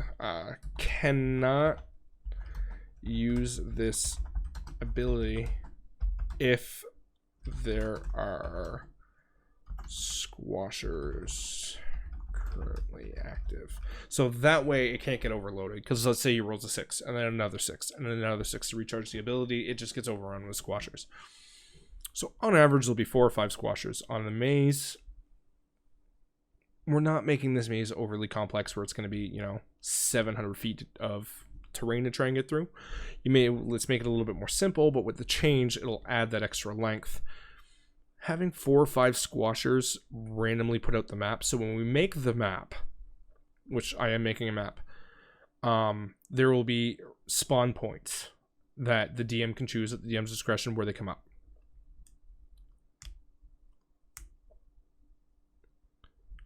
Yes, absolutely. So this is going to be a pumpkin patch. So some of those pumpkins will turn into squashers. Kind of be given life.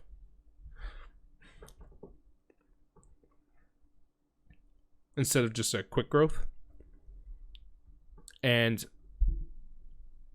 if the yeet squash does not kill the squasher, where the impact created, so take off their health, they could chomp and kind of grapple.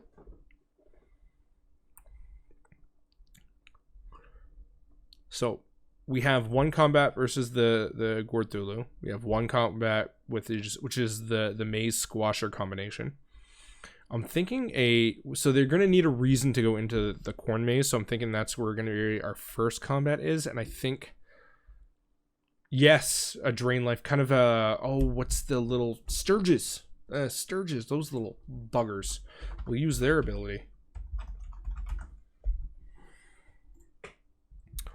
So we'll just use their blood drain ability. Right here. Boom. Done. Actually, those are really good stats too. We're going to bump up their HP a little bit so they have a chance to survive the eat squash. And then they'll be able to heal. So those are really good stats. So all we got to do is bump up the hit points to deal with the eat squash. Sturge stats +8, not +10, but plus HP. So then that way they have a little bit more of a survival mechanism. I like that. That's a good idea. That's a really, really good idea. So we got the corn maze. We got lair actions. We got Gorthulu. HP I still haven't decided yet, but he's going to be a huge creature. So I think slightly embedded into the ground. We'll make that difficult terrain and stuff when we get around to it. But we'll worry about that at the end. Or near the end. Man, this stream's going by quick.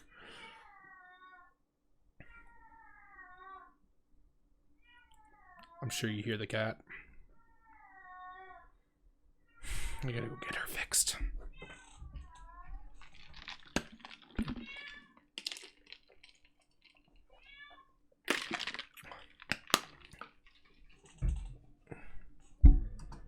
Plus ability. So now we need a town or a village.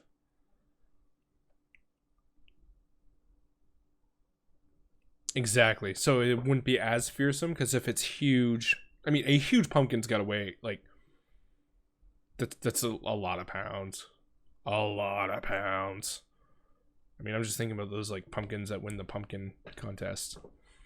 And one funny thing that we've kind of put in to this adventure without really thinking about it is the pumpkin catapults and the pumpkin trebuchet stuff that we tend to do around the Halloween times to see how far you can chuck a pumpkin.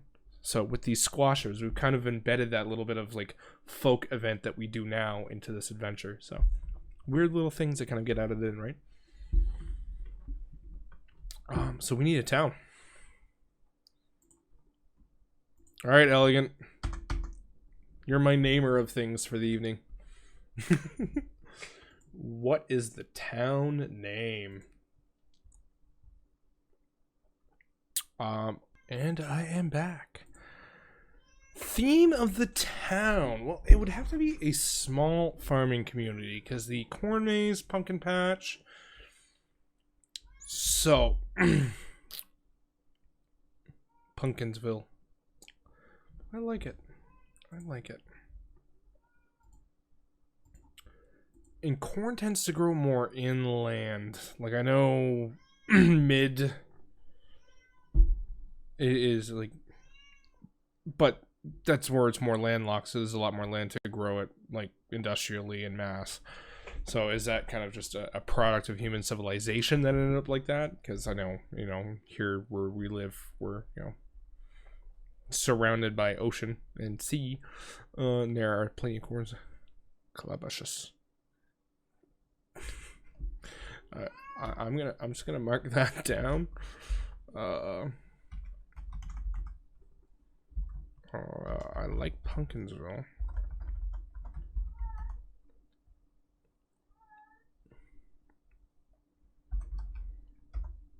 So we're gonna have to create some lore for the town, things like that.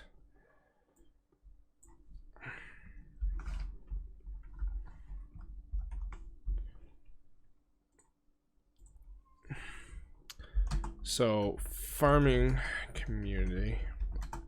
Now, is there a see, this needs to be like a drop in any setting kind of adventure. So like, let's say let's say people are running a homebrew setting, they can be like, well, here's our Halloween episode, and kind of jump in.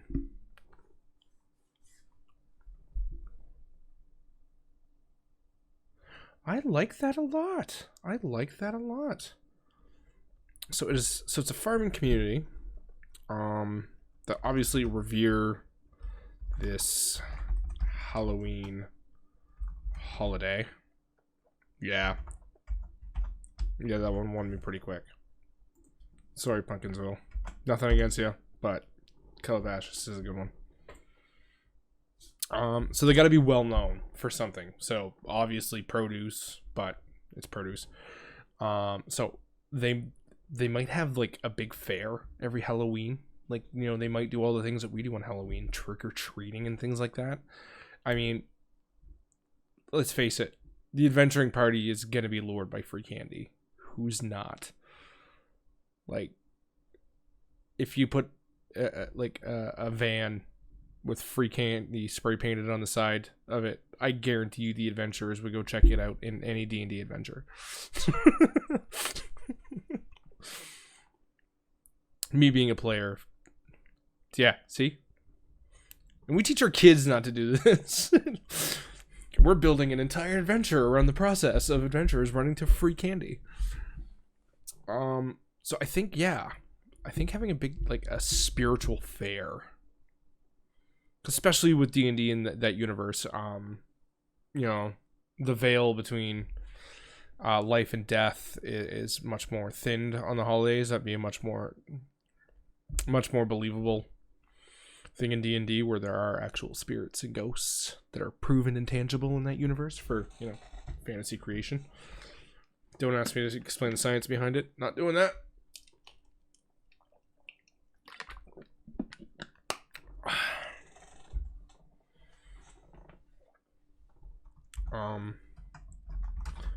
Big celebration every year. Do we combine like a Deo de las Muertes portion of it, where like they go to like every year as well? They end in the cemetery, and they bring flowers and food and stuff to their loved ones.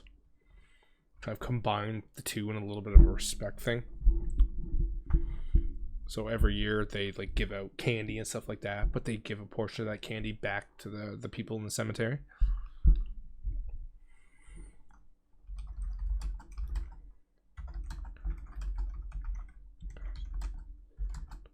Drawing many from nearby communities.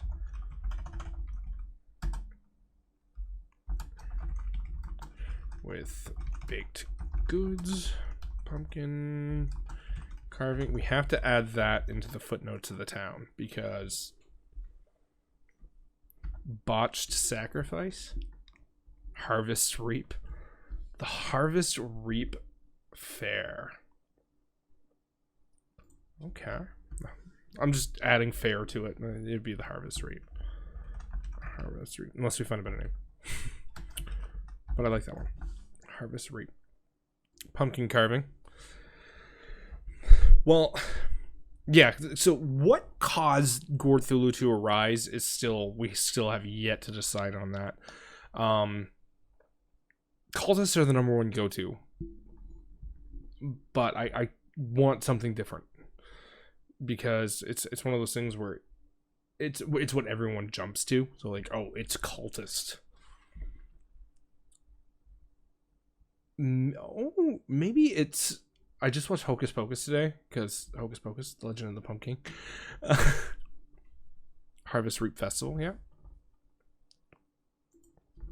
this will also be a time of harvest and all that fun stuff. Other activities. What if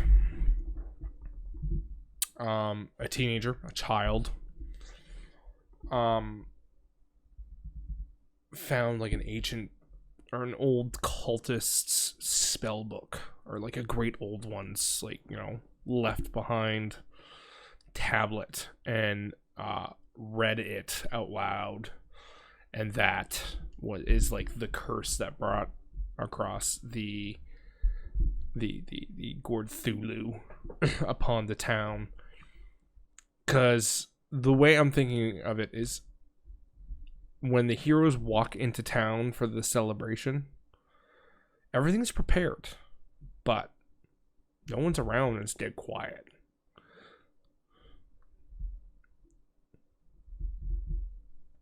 And I want to have pumpkin carving in the intro, so that way when the players look around the town, there's zero evidence of jack-o'-lanterns. Because I'm thinking, like Corey said with the jack-o'-lanterns or the squashers on the head, that the jack-o'-lanterns were given life and have placed themselves and taken over some of the townspeople and are being controlled as like parasitic hosts to the jack-o'-lanterns via face hugger communication.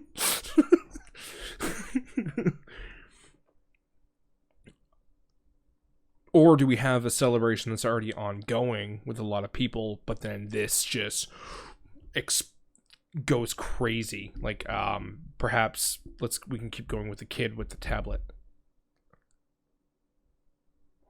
Ooh.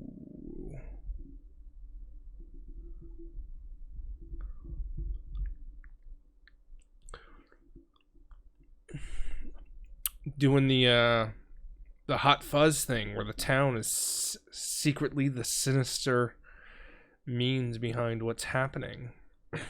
Now, what if last year they didn't get their enough sacrifices?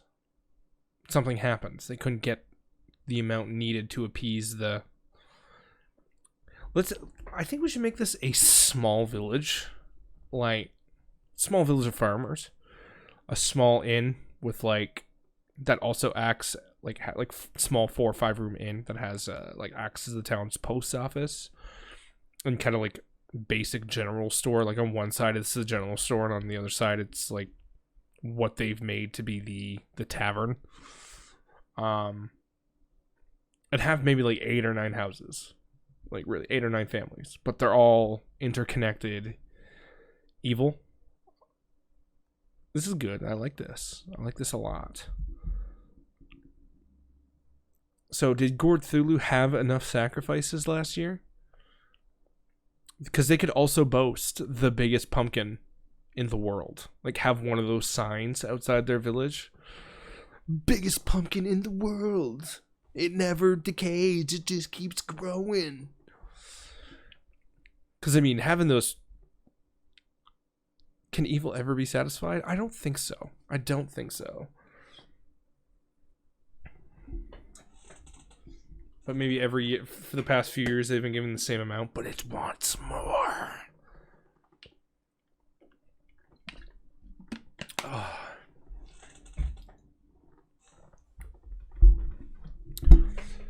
So we have this idea. Okay.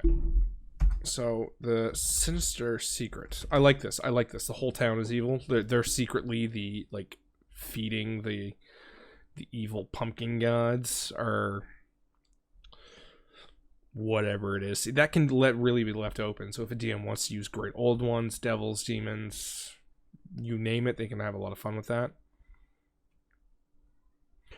Well, if ever, so are we going, like, are we going with the basis that when they walk into town, so we really need to, like, if we're going to go with the everyone looks oddly similar because of inbreeding, we need to decide up front whether the celebration is ongoing and something happens during the celebration that prompts the adventurers to have to go through the evil corn maze of Squasher Doom, or if by the time they get there, Gord Thulu's already, like, not happy and has gone bonkers and taken over the town.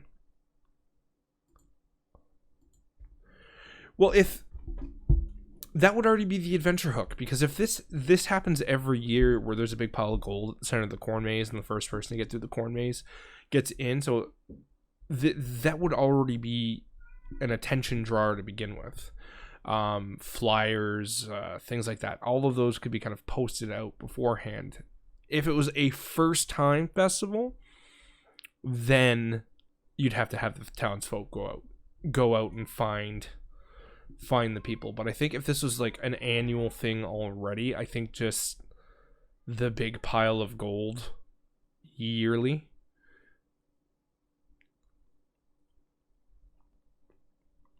but a big pile of gold at the center of a corn maze is already enough attention, especially because it's, you know, gold in D&D. As PCs, you guys are familiar with gaining lots and lots of gold, but gold is actually a rare commodity in the Dungeons & Dragons universe. Most peasants rely on copper and silver. Rarely would a farmer or a peasant even see a gold coin. So just having that pile of gold in the center of a corn maze is... that there alone in the D&D universe is going to be... I mean, I can say it's 5 gold pieces and I'll still have half the party that's going to be like, no, it's 5 gold pieces. I want it. Let's go. Doesn't matter if it's 5 or 5,000. But most peasants won't ever even see a gold piece. So I think now we're at that critical point where we have to decide, is the celebration in full effect and there are people there, or is the town already taken over by Gord Thulu and they have to kind of investigate their way through and find the Jack-O people, the people taken over by Jack-O-Lanterns, or do the Jack-O-Lanterns kind of attack the fair already ongoing? And to not attract too much attention to this town as well, we should really, like, so let's pull up a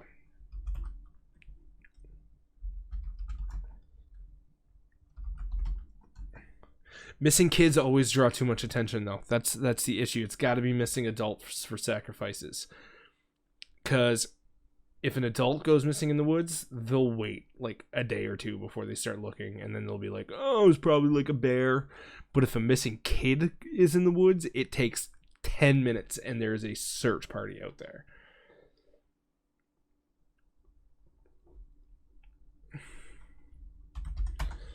So let's pull up a nice big map of Forgotten Realms.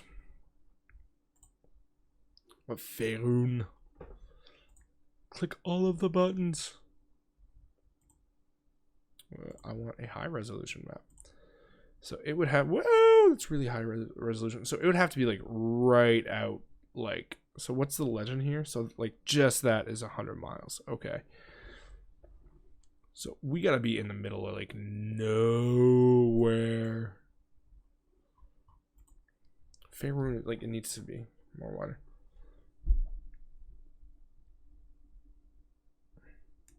Yeah, so there's practically no adult supervision, and so there's drinking at this fair. There's apple cider, there's apple bobbin. The kids clump together. They do that naturally. They clump together and they play together. You'd have a few odd stragglers, but there are more adults willing to kind of leave their kids to one chaperone while they go enjoy the rest of the fair.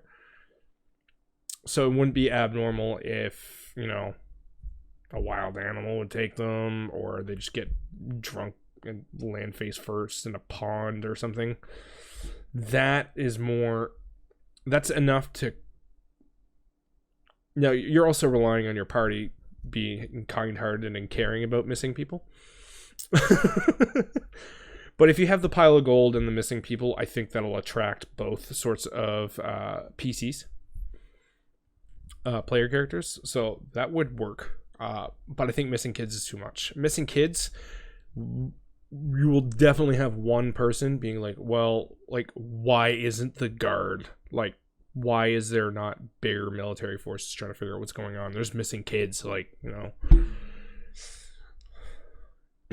Because I would 100%, yeah, man, Faerun is huge. But it'd have to be far away, like the Snowflake Mountains. That's funny. So where is like Neverwinter and stuff? Like, okay, so Baldur's Gate is there, right here. Neverwinter's right up here, I believe. Warlock's Crypt, Troll Claws, Candle to Keep, Waterdeep. So yeah, you'd have to have way off to the side here. Their own kids. Ooh, yeah, a little higher. Their own kids, yeah. Have it up here, like up past the frozen forest.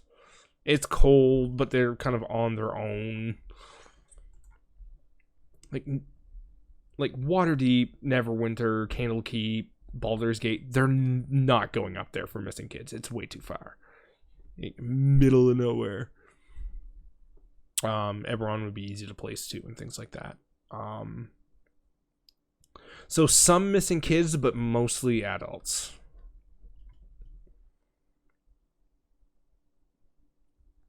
Now, if this village has been doing this for a long time, this is not something they've been doing. This is an inbred village that has this festival. So this has been going on for generations. They've gotten smart about how to take these kids and adults without raising too much suspicion.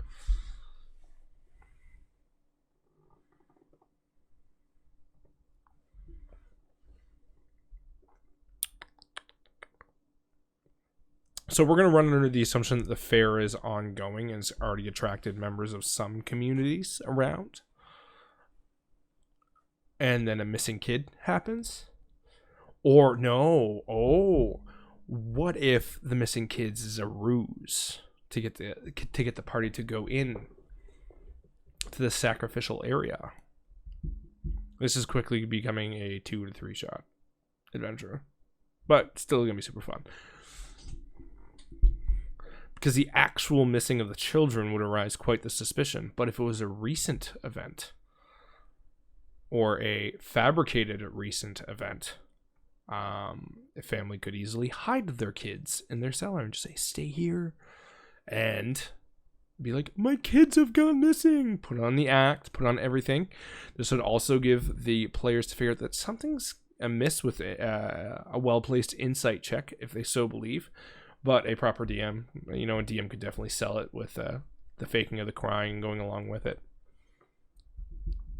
Missing kids would be a ruse, but the missing adults would be real, giving credence to the kids gone missing in the nearby forest or something. So we could set up like a little altar area. Ooh, that would be a good catalyst. So we go from adventurers entering this town to go to the Harvest Reap Festival, have a little downtime, although it's not going to happen. one of the families of these inbred villagers says, my kids, they're missing, and they were out playing near the forest, blah blah blah, the forest edge, and they have not been seen for hours. Waterworks, everything.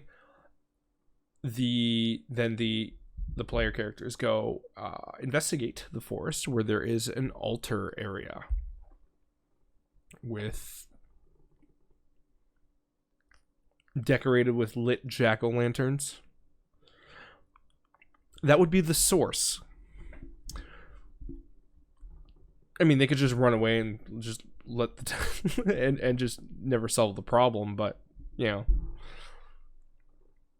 if as a player character you give me the option to go fight a gigantic, 30-foot cube pumpkin Godzilla with tentacles, I'm not passing that down. Exactly. That's exactly it. So that's the whole point of the festival. Now, at the altar site, there would be text that they could read if they knew the language or things like that, or there could be like a decoder or a thesaurus for this. Here's our common to deep speech thesaurus. If you need that, it's right. We're gonna be in the town. So that way they would learn at the altar site of sacrifice that they have been sacrificing tongues, comprehend language. Yeah, but you're really banking on the party having someone with comprehend languages. Now, statistically speaking, that happens more often than not, because comprehend languages or eyes of the roomkeeper for the warlock is usually something I take with my characters, but you're really banking on that happening for story progression, which I think if a player took those spells, they would get more story content or more lore content on why this is happening. But having we have to have some sort of basis that no matter what party, if they're like, we have to make the assumption, foreshadowing purposes. If we have a party of 5 barbarians and the highest intellect score is 10 out of all of these, and they all only know common and dwarvish, are they going to be able to move forward with this story? Like, that's always that scenario that you have to keep in mind. Not saying it's ever going to happen, but could possibly happen.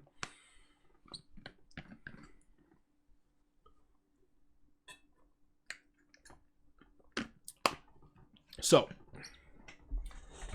let's start writing down. Secretly, sinister village of inbred cultists who sacrifice wandering passerby and adventures to the gourd.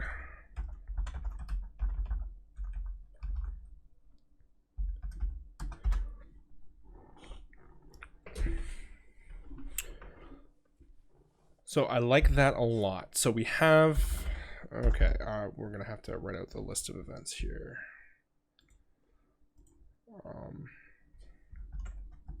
List of events, how it happens, story progression.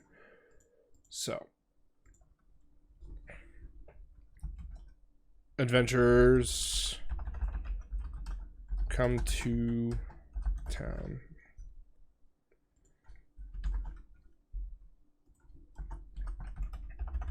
Where the festival is in full bloom. We could even add some little fun games, like, if you want to go bob for apples, have little fun rolls and things like that, if you kind of want to have that little kind of jokey fun side to it. After a small downtime gaming period, approached by villagers. Have a good night, Corey. Thank you very much for all the ideas. I am recording all of this as well, which will be going up on the YouTube channel, link in the boxes below. So if you do want to finish watching it, see where this goes on, because given the time, I am going to assume very strongly this is not getting done tonight. So next Thursday we will continue, because I'm having a blast with this, and I want to see this adventure come to fruition. So they're approached by villagers about a couple of missing children that were playing near the forest.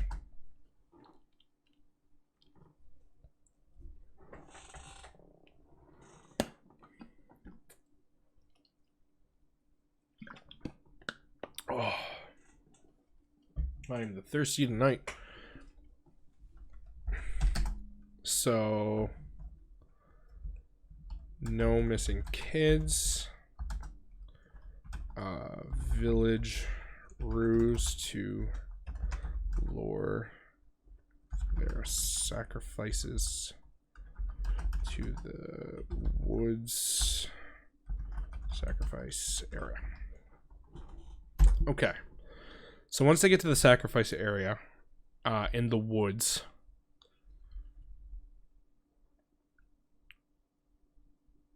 let's go with the vines. The vines would be a good foreshadowing. There is a vine-like altar with a grapevine coming out of the ground, so that way it's not visible to the town or where the cornfields are or anything, but the entire altar is made out of the vine with like growing pumpkins and stuff out of it, and there's like candles. I think that's that's a really good one. I think so, yeah, because that would so when they sacrifice someone over the altar, which there would be there would be evidence of, or perhaps let's go gruesome here. There is currently a sacrifice that has been cut open down the center, being held up by the vines, draining into the big grapevine. So right off the bat, you've got major foreshadowing for something much bigger and much more evil and sinister that isn't just the townsfolk, but directly implicating the townsfolk. Ooh. I like that too. Because what I'm thinking is when the adventurers come back to the town after subverting the few cultists or cultist fanatics or whatever the villagers that are there that thought they would down them. So time frame would be kind of a morning, noon-ish. Ooh, Cthulhu fight at night. So, vine like sacrificial altar in the forest. Great vine of Cthulhu has grown to create the altar. A current sacrifice. I love getting gory, so pardon me if I get a little bit too gory for you. A current sacrifice is hanging above the grapevine, bleeding into it. Cultist villagers attack here. Nice, plain, simple. Big kicker of events here. Now,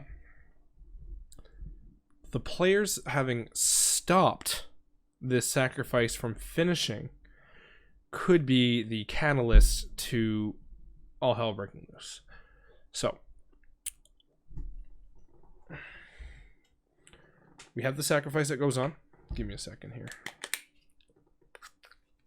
Quitting smoking, and this has been pretty amazing. Quitting smoking again.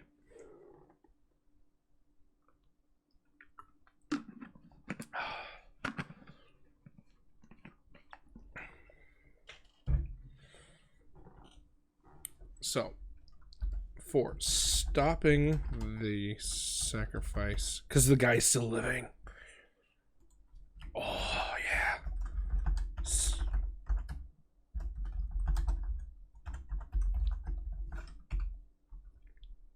Stopping the sacrifice / saving the victim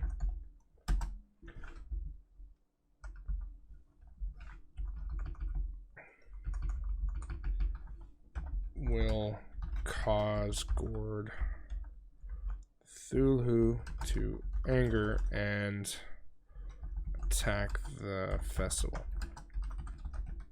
And this they'll have no control over because they'll be in the forest.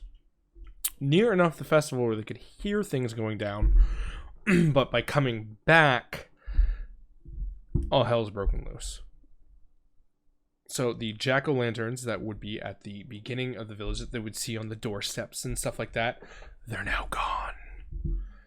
Villagers now have them stuck to their heads, and they can see the yeah. I get way too excited for weird things.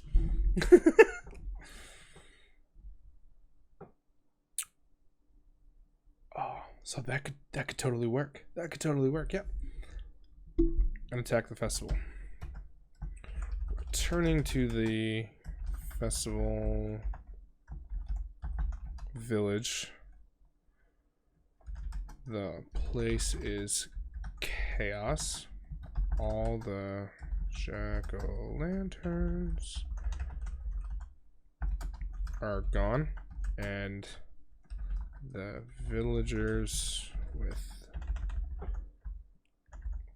and they would target the specific villagers.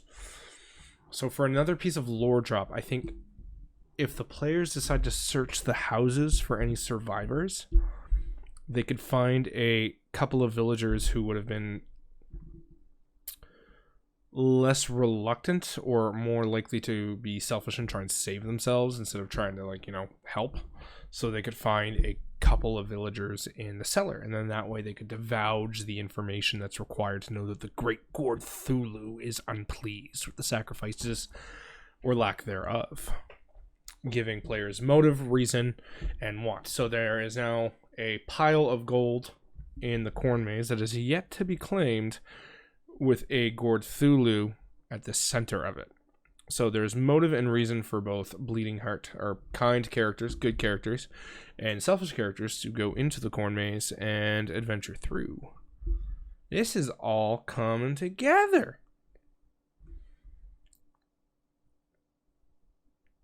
And the surviving villagers are... That's right, wearing them. Heads. Unbeknownst to the party, the jack-o'-lanterns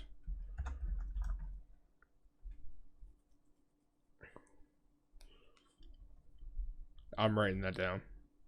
A Gord Thulu patron. That would be a fun little additive to add to the adventure. And if your players want to play a Gord Thulu patron at the end of this adventure, here is the class that they can do. What spells would they get?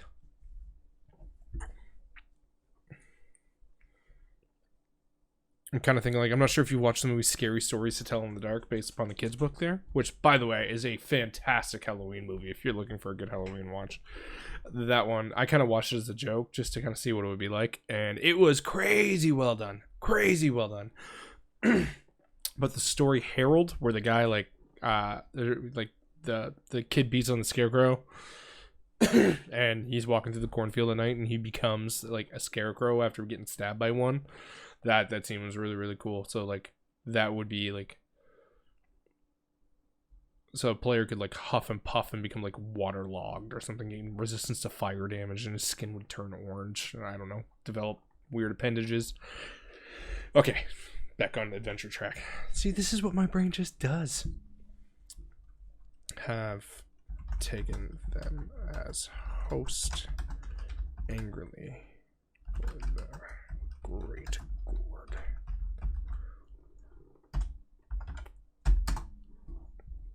I'm really starting to...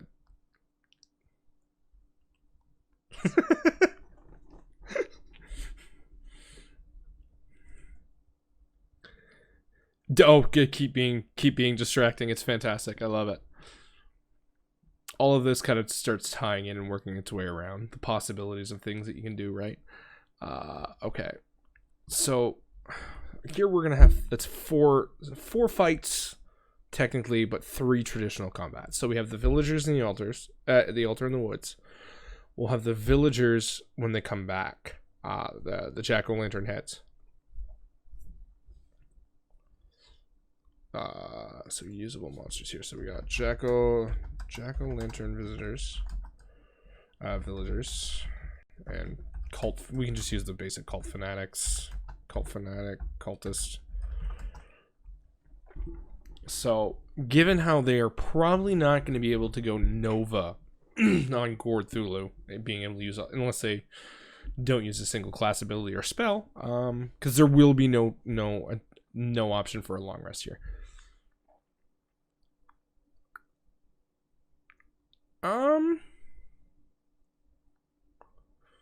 I was just thinking that they would be able to go around the jack-o'-lantern villagers, but I think the cultists in the forest is going to be an unavoidable fight. That would be one of the easiest fights to begin with anyway. I think having an equal number of cultists to players, and cultists don't have a very, very high HP or AC to begin with, so they'd be able to mow them down. But right off the bat, if they don't have as many as there are adventurers, it's not going to seem like a threat. Sometimes it's the numbers. Even at that, you could, double them up, but use bandit stats. So that way, probably at level 4 or 5, most of them could cleave 1 or 2 of them in a single turn with extra attack. But there would definitely be fun. So I think that first fight would be unavoidable, because it is, unless they just run away and get chased by cultists. But they are trying to sacrifice them. That's kind of the driving force behind what they're trying to do. So that one there. But the jack-o'-lantern villagers coming back into the town, there you could get clever, because you could use the festival and the current chaos. I don't know. We could create like a chaos table to see what would happen. So then that way, if they wanted to get into a fight, they could, to save some of the villagers that are, running or hiding and things like that. So I'm going to write down chaos table here. So that way the DMs could roll on the table to see exactly what happened. Like maybe the villagers are dragging off. The jack-o'-lantern villagers are dragging off some festival goers. Maybe they're just seeking any remaining ones. But we could have a detailed festival ground. It doesn't need to be big, just detailed. Now, what would the jack-o'-lanterns villagers... what would the jack-o'-lanterns motives be? Just to drive people off, or to bring people back to get sacrificed? If they're bringing back people to get sacrificed on their own, you could definitely use the forest path to trap them, to snare them. I think, yeah. Oh, to force people to run into the corn maze. Ooh, that's a good thought. That's a good thought.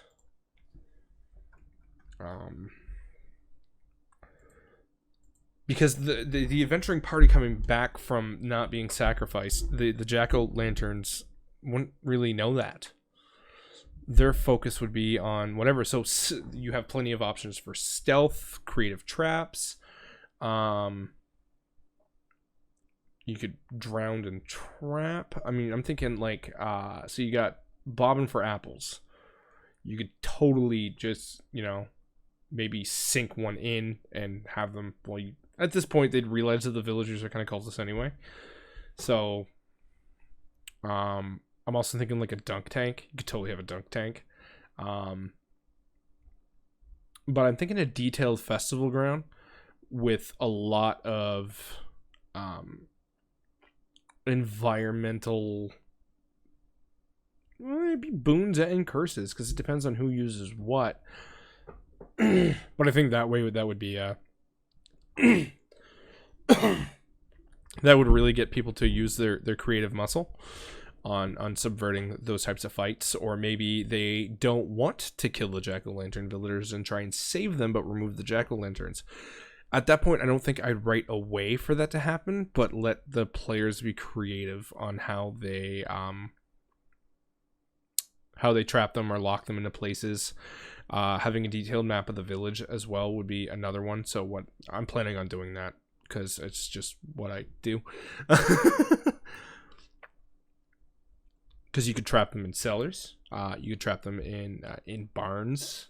Lure them in because they'd be spread out. So that way you could have different abilities, stealth checks, or maybe you can make them.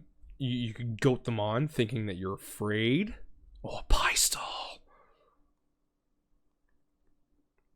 No pumpkin pies. That's treacherous to the pumpkins. That would be good foreshadowing lore.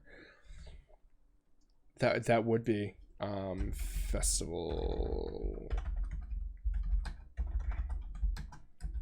Just like a weird little tidbit that they wouldn't know, right? But later they'd be like, "Oh man, it makes so much sense why there's no pumpkin pies."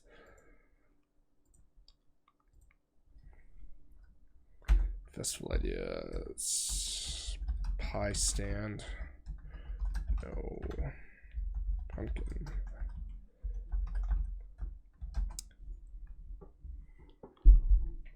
Exactly. And while we're going on this classic harvest foods but zero pumpkins, they might ask why carve up jack-o'-lanterns. Wouldn't that seem like it's, not nice to the pumpkins? But maybe that's the way of giving Gorthulu eyes outside of his reach. Carving up a jack-o'-lantern would give Gorthulu eyes around the village to see what is going on.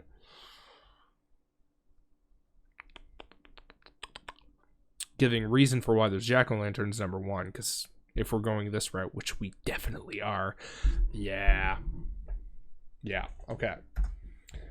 Jack-o'-lanterns give. I'm gonna have a hell of a time cleaning this up, which I'll probably be doing on stream. This is a super fun stream, by the way. I'm having a blast. Beyond his, it's, let's go it's. Because Gorthulu is non-gender, let's face it. Normal reach. It's a villagers each offer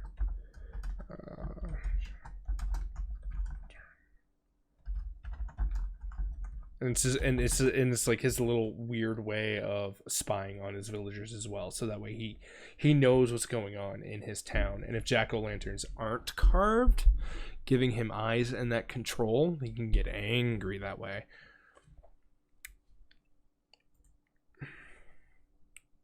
So yeah, no, this is all working out and coming together. And I mean, if a min-max party could definitely get, because combat always eats up the most. So having a trap puzzle area or option for the fight, I mean, if they want to go murder hobo, they absolutely can.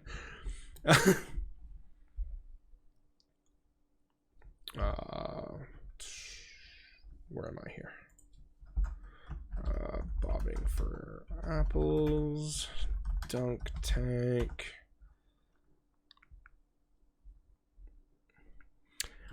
So do we give Gorthulu telepathic abilities then? Well, we should. If he absolutely would have telepathic abilities, because if he's able to see through the eyes of the jack-o'-lanterns.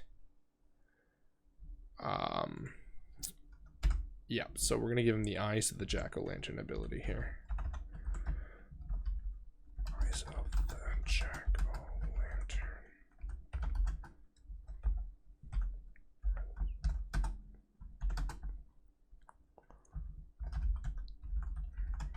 Can see through the eyes of. Would this be a lair? That would be a lair thing. That would be a lair ability. Yeah, I'm thinking about it now. That would totally be a lair ability. Because you wouldn't be able to see through all the jack-o'-lanterns across all the globe. But given that maybe like couple mile radius around him as a lair ability, that'd be fantastic.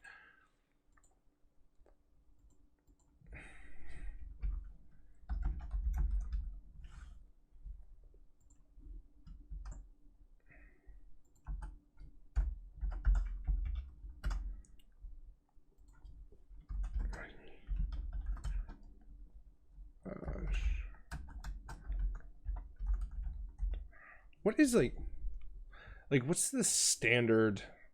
I know aboleths have lair abilities, so let's look them up. Like, what's the standard radius of a lair? It'd be a regional effect is what I'm looking for. So 1 mile is kind of standard for an aboleth. So I think 1 mile's quite big, but we got to have this kind of big enough. So I'm thinking making a regional effect of 3 miles. I'm going to change this document name to Gord Thulu as well, because I'm really, really digging that name right now.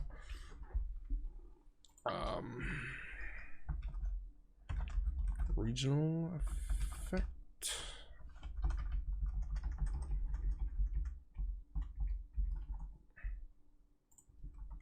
Within its lair radius. 3 miles. Because, so when we're bringing this up too, oh, absolutely, absolutely. So we'll kind of make it a little lore bit here that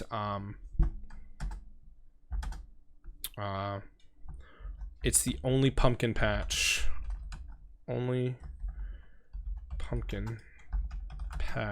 within, I don't know, what's a good like mile radius, within like 50 miles of anything else, of 50 miles of another one. So that way we could create a handout. God, I love handouts. Like fun little facts about what's the name of the town again? Calabasas. You know, it's like we're the only pumpkin patch within 50 miles. So that way it kind of gives credence to all of the jack-o'-lanterns being his eyes at the same time, because you wouldn't really be able to bring in another pumpkin. But if upon let's say you're running this as a one shot with brand new characters, you give them the premise of the idea. So maybe someone wants to bring in their own jack-o'-lantern, you can start having fun with that too. Like, why doesn't this one work but that one does? My jack-o'-lantern's not affected.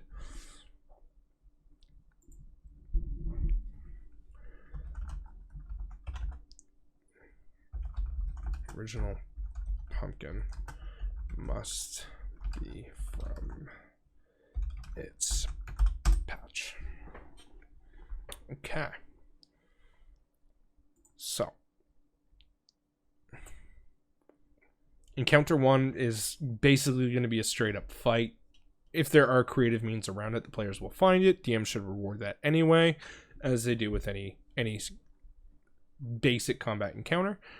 The second encounter is much more open, using the town, because the jack-o'-lantern villagers will have been kind of trying to drive people into the corn maze itself. What would be the population of this village? So let's say an average house. So I said what, 8? 8 households. 2 to 16. That's really small. Really, really small. I think we should at least double it. 16. Yeah, we should at least go with 16 houses. 16 families. It's big enough where they could hold this type of festival and it kind of matters, but at the same time it's small enough where they could all be inbred and keep the secret. That would go here. Village of 16, and in brackets here, tight knit. Yeah, no, that's the idea. There's always kind of farmhouses and stuff, but the main block of village, because you're going to have a blacksmith, you're going to have an innkeeper with a, a tavern keeper and things like that. So that kind of stimulates that local economy. And of course, especially with farmlands, there's always kind of farm villages, but the main portion of the village is that downtown. Yeah. Tighten it.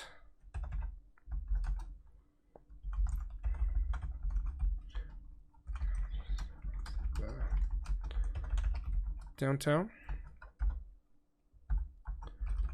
Other farmhouses scattered about. So yeah, so like maps to create. I'll have to create maps to create.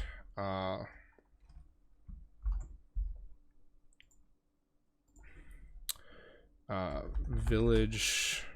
Oh, that's way too. 8 is way too small. Why'd you default to 8? Village regional area. Village town square. Let's call it town square.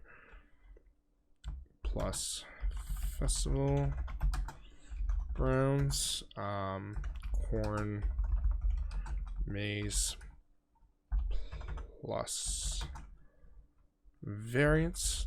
So what we do for the corn maze maps is have mark down points on the map where when players reach here, there's a chance that it shifts. So then that way we always have those anchor points. Kind of, if they're at this anchor point, move to this map here. If they're at this anchor point, move to this map here. So then that way it all works seamlessly, and the DM has to do a lot less work on finding out which map works for what. You know, move from 1 to 1 to 2A or 2B or 2C or whatever have you not. If they're at 2C, then move here. It's quite easy, just a little bit of figuring out work. Okay. Attempting to cattle. No, that's not the word I'm looking for. Herd. Yeah, herd. Festival goers into the. So this way too, you could always have. They could always find survivors in the maze. Maybe help them get out. Press forward. Helping them get out would be the good thing to do, but also perhaps making life difficult for them within the change. There's a lot of fun choices that would have to be made here with the players. So yeah, I'm really, really liking where this is going.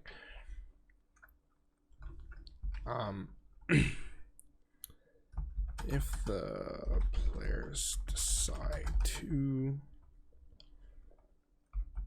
explore the town for survivors. Let me guess, it's all one word. They'll find locked inside 2 villagers attempting to save themselves upon successful, and we'll make that low. Successful persuasion, intimidation. We'll just go general charisma checks. Successful charisma checks. They'll divulge. I wrote that wrong. Seeds of Chaos. I have not seen that.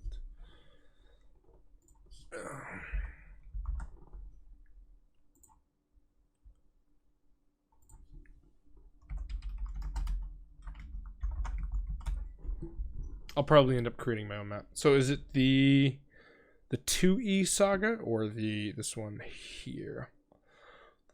The Horror of Horticulture, Valentine Manor. Dungeons Masters Guild. That's something by JVC Perry. Wizards of the Coast, Dungeon Masters Guild.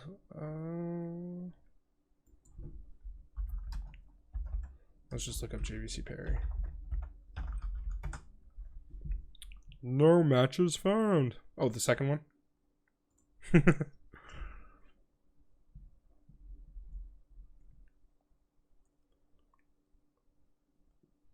For our adventure for 4. Okay. Oh, Perry. I was writing Perry wrong. I will mark that down. So it might be something I'll donate. I'll give him a couple bucks there.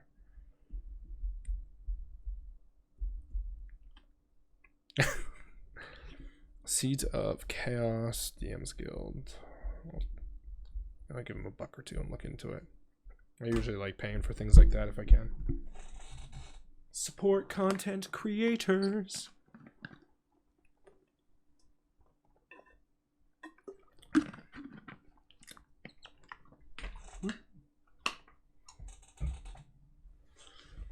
Okay, so we got that going. They'll divulge information about the town's sinister cult history and past sacrifices. And this is where we can also find out that in recent years, rumors about missing people have kind of grown.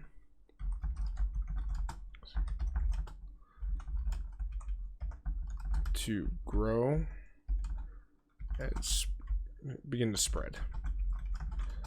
And festival goers have shown up more guarded and less likely to be alone. So that is the reasoning why there hasn't been enough sacrifices.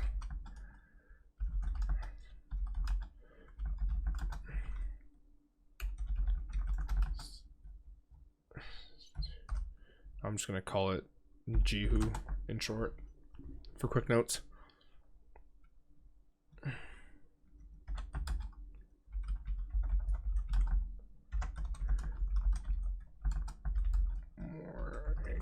Okay, so right now we have the exploration pillar that's been covered.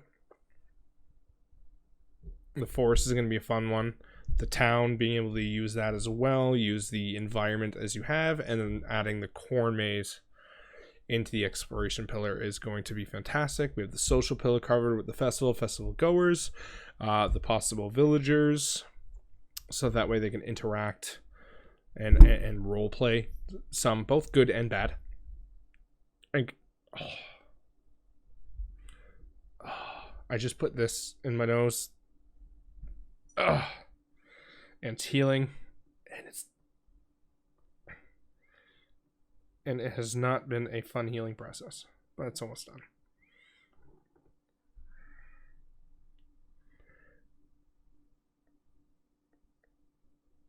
But this way, if the party does not find the villagers, they'll know that the corn maze definitely has something to do with Gorthulu, with what's going on. Because they'll be hurting villagers in there. So they'll have multiple means of finding this out without having to know comprehend languages or an Eyes of the Runekeeper or something. So that way they're not going to get punished if they don't, but they will find out more if they do. Because there will definitely be a handout, and I don't know. What would Gorthulu's language be? Deep speech?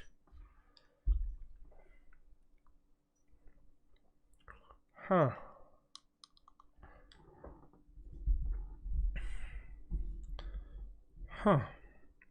Something to ponder on.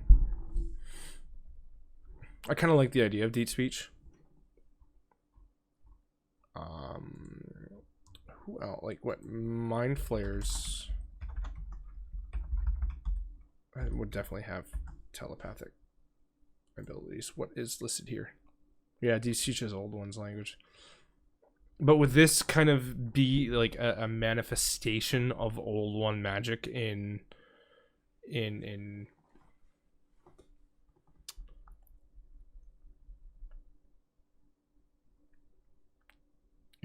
agriculture form, if you so would? this is me having to go on into to think about these things that the players will not care about. They're just going to crack open a big old pumpkin. Yeah, it does. It really does. So, deep speech. So, old ones. Let's just write old one. Warlock of the Great Old One would know telepathy in any 2 languages.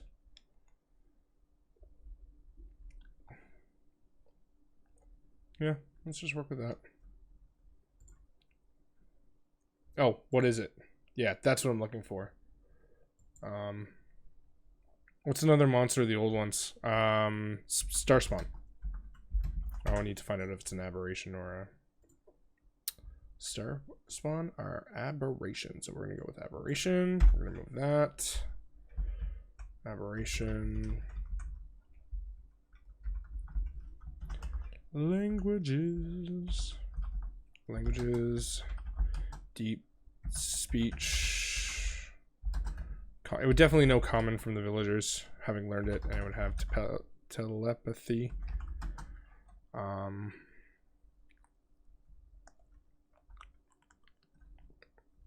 120 feet. Let's go 120 feet. But from itself or any gourd growth. I don't know. That's going to be a quick placeholder. So that way it gives the eyes of the jack-o'-lantern its telepathic powers as well. It's kind of, it all works in compasses, but it still is limited to where he can be. That works.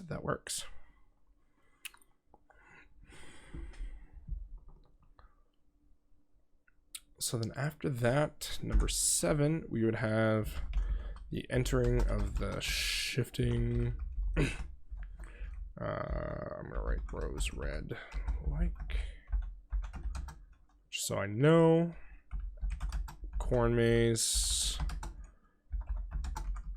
So, and we'll treat the maze like initiative, like a battle, an initiative battle. So in that way, it puts pressure and thought on everything, but we could do it like a group initiative. So the group would go. Like the squashers aren't meant to kill them. They're just meant to be an environmental nuisance. So we go group initiative, but it gives everything a turn. Group initiative, turn based.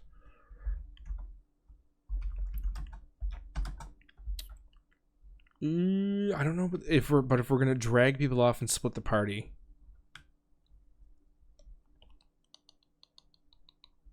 No, we just go initiative based.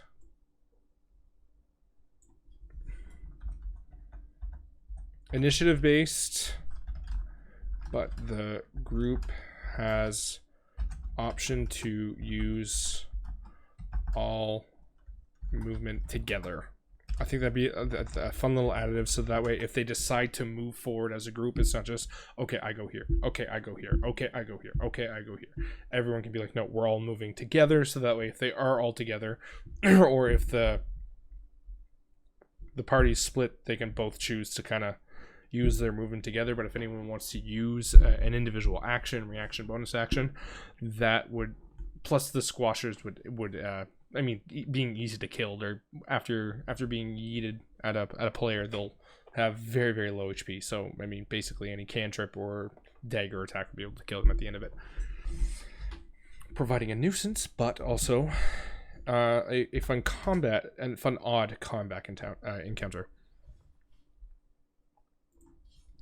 Has the option. Okay, Google Docs.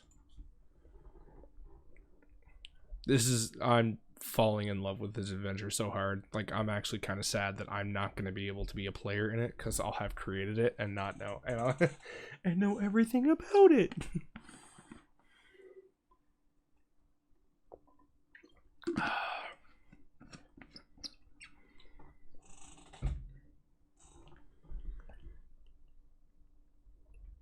Okay.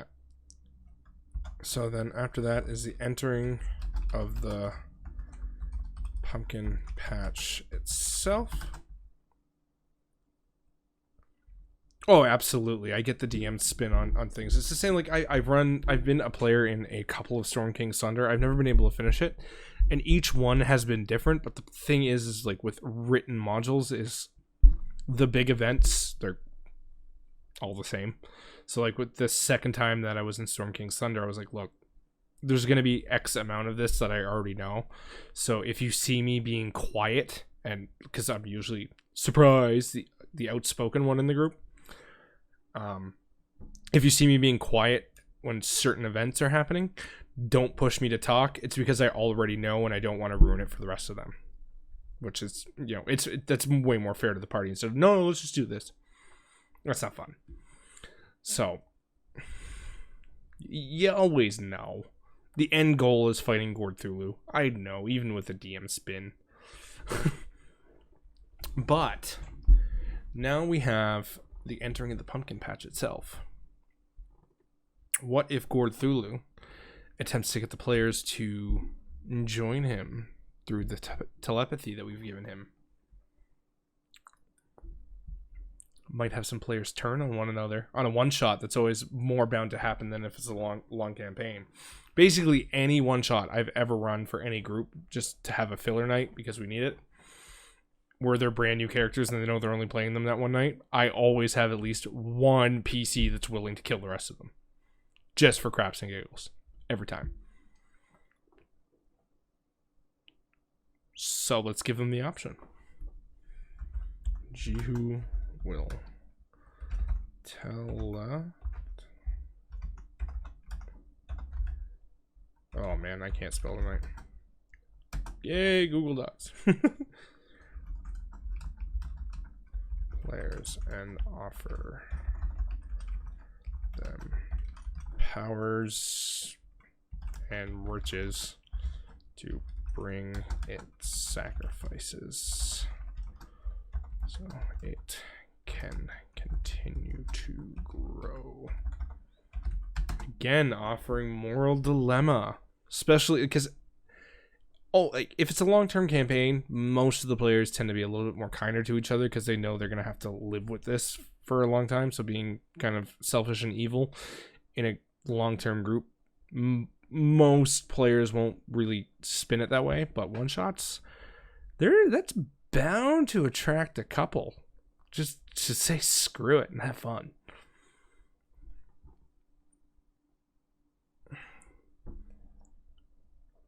I like that a lot. I like it a lot. And then you got more RP here. Now, going on a full evil. Let's say the entire party decides that, yeah, all right, we're in.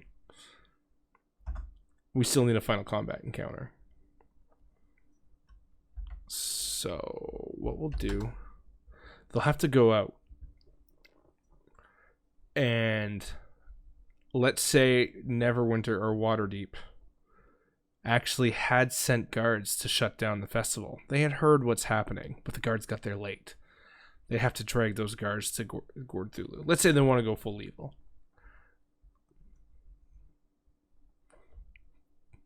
Yeah. I like that. I like that. Give it a full evil option. Just because. Chances are they're going to fight Gord Thulu because I'd want to fight the pumpkin.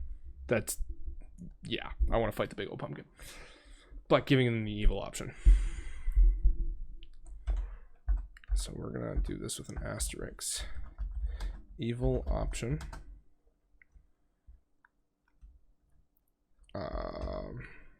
Guards of the nearest large cap city.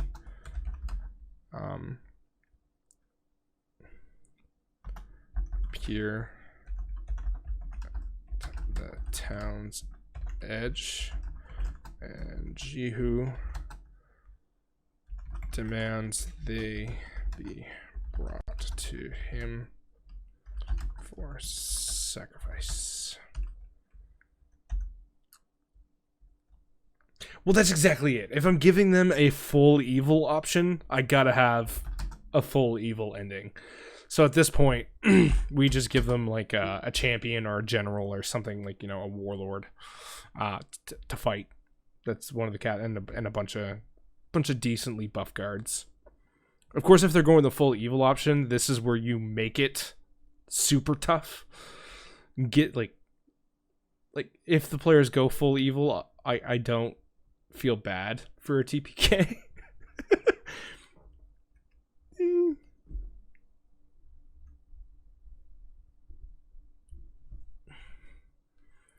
That's really up to the players, because I mean, if I were to write out a scenario for every possible outcome that could happen,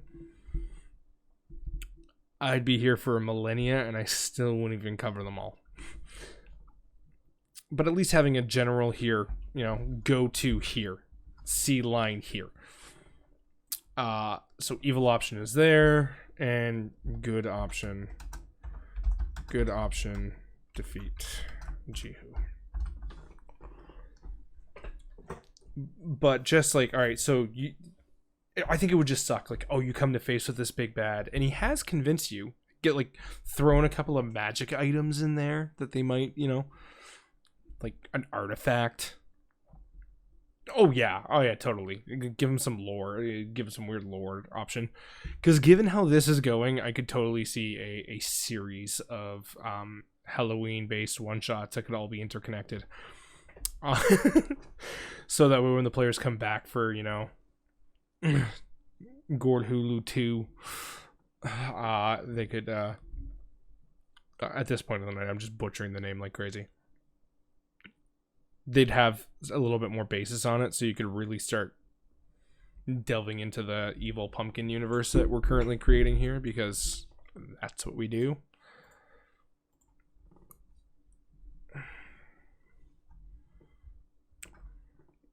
Have a series of handouts to create. I just want to mark that down just so I don't forget. Handouts to create. Because if I don't write things down while I'm talking about them, I tend to forget. Okay, so we have for the evil option. Evil option. I don't know, is it like a pact? Pact rule, evil option, pact rules for appeasing. Again, I'm just writing Jihu. Within the village, there should be a journal of detailed sacrifice. Yeah, be a war. Oh yeah, yeah. So you can start taking these levels in Jihu packs, in otherworldly Jihu patrons. A journal of detailed sacrifice amounts, but what's the word I'm looking for? That needs a cipher. That's encrypted. Encrypted by agricultural earnings, so that way you could give them like a handout of this many tons of carrots were brought in, or things like the kind of like an accountant's notebook. So that way they kept track of how many they killed to make sure that they were killing enough, but at the same time disguise it so someone just reads it. It's like, what is this? Tons of carrots. What does that matter? But it's actually how many people were killed. So that would be a fun handout to create and give. Kind of, that's a little fun puzzle foreshadowing in itself.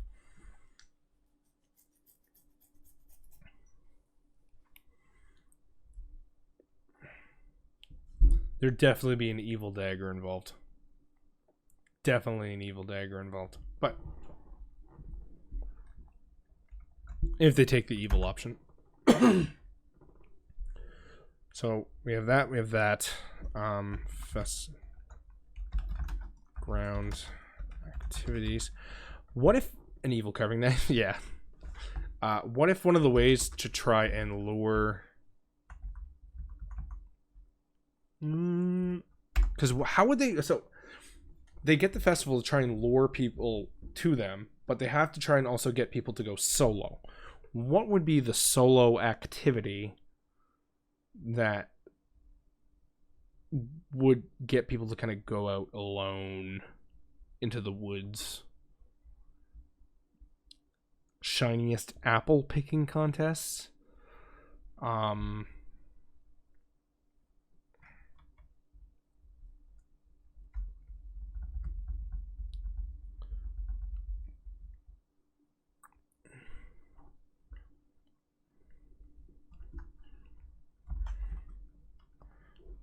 Bravery test option. Okay.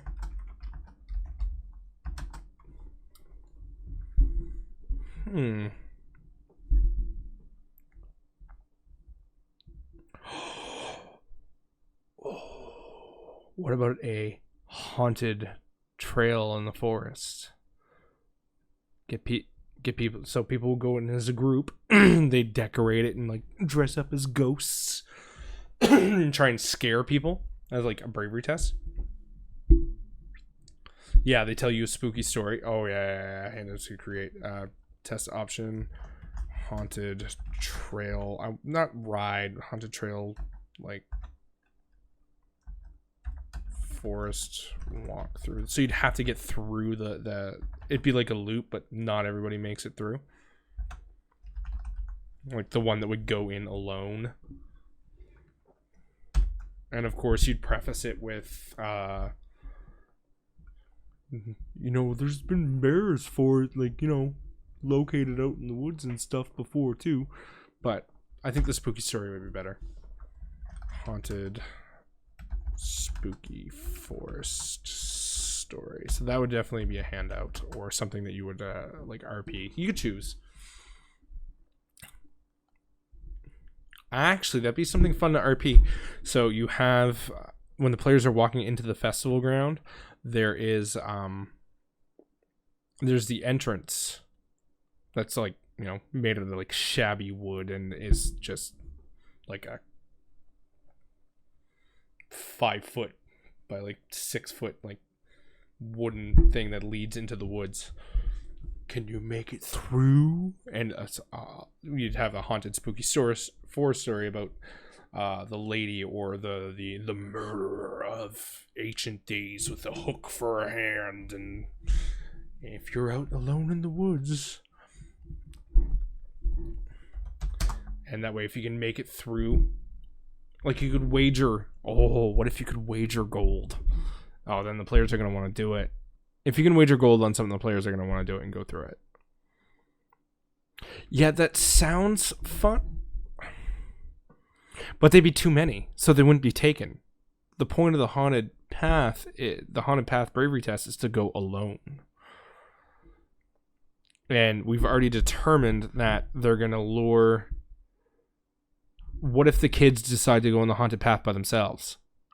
That's the story they came up with. Again, fake roost, fake kids. But now we have a reason that these kids might have been near the forest.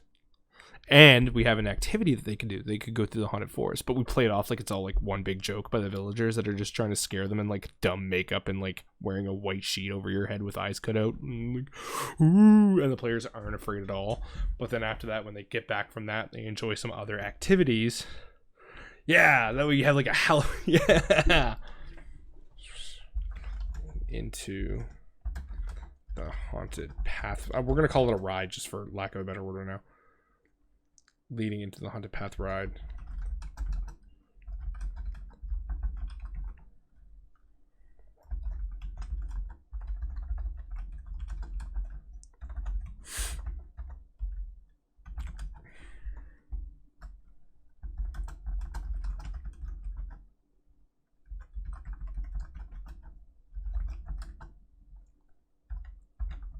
Don't wager gold, because in that way you gotta try and make it scarier than what it is. So I think we should go with the joke theme on this.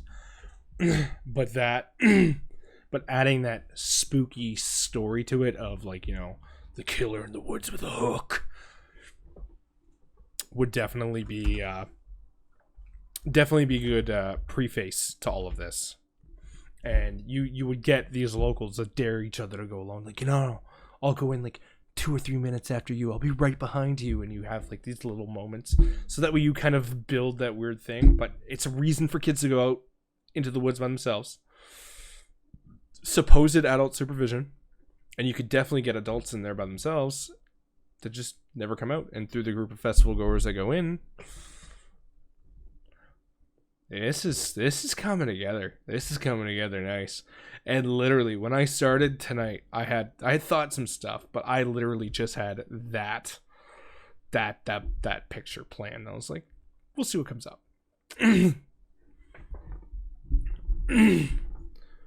Oh, this is good. This is really, really good. Because now you have a reason for that. So we're going to have to come up with a haunted ghost story.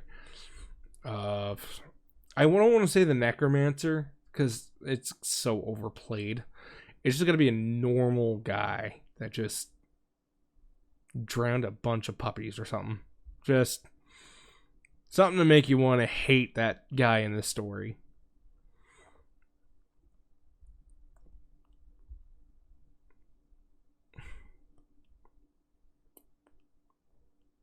The handout could be the handout. Yeah. So we'd have like a little like hand-drawn map of like what the path is. Like, stay on this path, and if you deviate, they'll get you. And the whole thing is like, by you deviating, is the locals trying to scare you. Could have been the original cult leader. Like, what if the guy about the spooky story was the original like town founder cult leader? But they'd have no way to know that. That's just a DM note. Because he'd be long dead through like means of inbredness.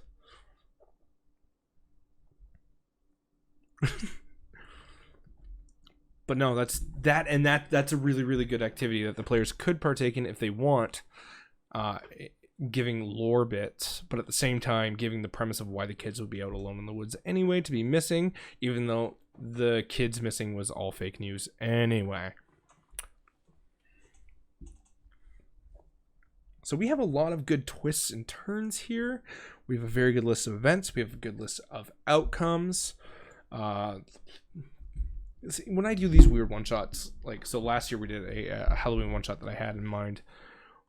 Again, giant pumpkin animated tree monster. Yeah, that's exactly it. But I think with 4 combat scenarios, this could easily turn into a 2-night event. But we will see how it ends when we write it all up and finalize it. This has been a very good initial night for getting the premise and everything down. And it all depends, because you have characters that just don't care about the lore and will just like, can I hit things with my axe yet? But then you'll have players that are like, you know, they'll role play the festival for 4 hours, and it wasn't enough for them. So it's just, you got to judge it by the party that you got. Because right now, judging by the average party that I kind of get, this is 4 to 6 hours, pretty easily. Which for some is easily a one-shot, but for other groups would have to be split in 2 if it hits the 6 hours and they only go for 3. So one-shot is like, one-shot is just a question of how determined are your players. I mean, you can grab Storm King's Thunder and make it a one-shot if you just don't stop. It's like, how determined are you to make this a one-shot? Storm King's Thunder Marathon. Let's just don't stop.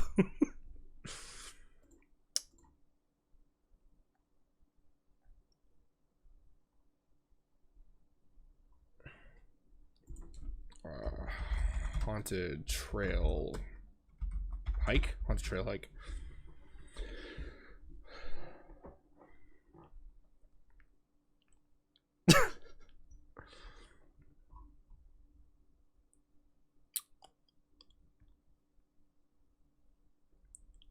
Honestly, I like where Gorthulu's coming from. I like the abilities. I'm just going through this quickly. The shifting maze is going to be more something more that we'll cover in the map. Because when we're making the maps, then I can add the vines. I should be able to add the vines if I have the assets. I should. If not, Photoshop. With spawn points, shifting points, that will be more covered in that mapping section there. Lore bits, I think we've come up with a lot. The original town cult leader, the basis to haunted murder story base in the nearby forest. Let's mark that there. That's a good bit of lore. For monsters, we've got a good mix of weird abilities and fun stuff. Yeah, really, this came all together really well for the first night. I knew this wasn't going to get done in the first night, but my goodness.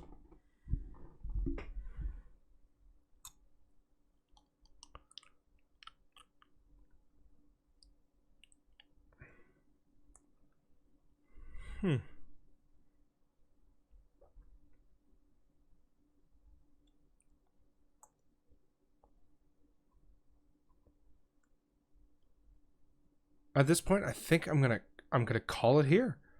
I'm really happy with the progress we made, where it went, where it's going, and I kind of don't want all my ideas to be sputtered out in one evening.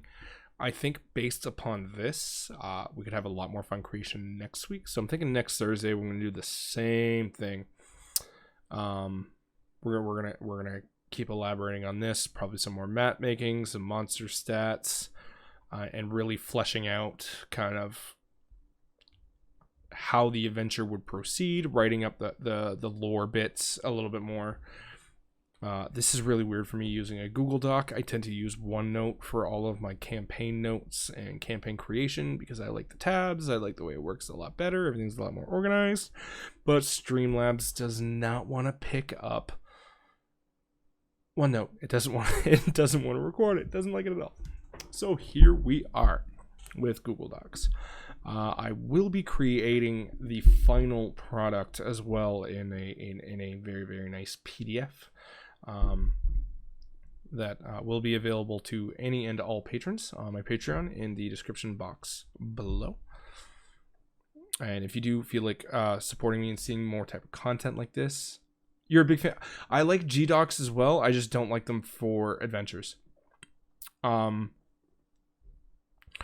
Because I find OneNote is everything's a lot more linked and a lot more organized. And you can really compartmentalize. That's what I'm looking for. So if I have I'll have a tab that's literally like nation lore. So I'll open up the nation lore, the continent lore. I'll open up the continent lore, and then everything's based in nations. And then I can open up that nation, which goes to province, and I can really just break everything down, and everything just work. It's just, instead of one Google Doc, which has the entire side bit here, and trying to get everything down on just a series of pages, I find for full campaign breakdowns, I think I think OneNote's just a better product for me anyway. That's, it's purely personal. I know like there's other companies out there like World Anvil that do a really good job at it, but I've just developed a love for OneNote, and that's me saying something because I pretty much despise most Microsoft products. I think they're terrible. I generally do not have very good luck with Excel. I use Google Sheets, Word. I use Google Docs, but Microsoft OneNote's one of those rare exceptions where they just got everything right on it. It's a fantastic free product, just all around, and it keeps everything so well organized. And at the same time, you can link different words. So like, if a certain party member has like specific mentions and specific tabs, I'll just take that name and I'll link it. So if I click that name, everything I have written in all the different tabs will kind of pop up. Once you learn how to use it, it's just it works so well for campaign planning. It's like it's almost what it was built for. They like a dungeon master at Microsoft definitely had their hand in creating Microsoft OneNote, guaranteed. But yeah, amazing progress tonight. I had no idea what to expect. I was just kind of going in blind and let's see how things turn out, but this turned out really well. next week we will have a little bit more lore creation and writing out, make some handouts, make some maps. We'll see what happens, really. As you kind of see, I jump around here, there, and everywhere. But yeah, I think this was a lot of fun. Thank you, Elegant, for coming out and being so active in chat. Corey earlier, thank you very, very much for coming out. This will be going up on the YouTubes after some edits. And of course I stream every... Oh, thank you for hosting.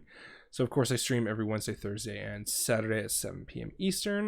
This Saturday is still up in the air. There might be a stream, probably will be. Next Saturday, though, there will not be. I will be having a little mini vacation with the fam jam. But man, thank you very, very much for hosting. Thank you for those that showed and came up. If next week I should have this up before next Thursday. I really, really hope so. It's not some crazy amount of editing, just basically what I gotta edit out. And if you guys watched all the way through this on YouTube and want to come see the more final product of this and see map creation and how I do that, feel free to come by. I will be doing this again next Thursday, and that we're in September already. Man, where did 2020 go? It's like Gorthulu's been controlling this entire year. So September 3rd already, and Rime of the Frost Maiden comes out September 15th. I'm so excited. My group has decided that is what we're doing. I put it to them for a vote, and 2 of them were Spelljammer and 2 of them were Rime. So I didn't want to decide. I let them decide. I still had to decide. But I think with everything going on in my life, I think running a moduled adventure is going to be the best way for me right now. It's I can read that book in no time and get it going instead of having to create a whole lot of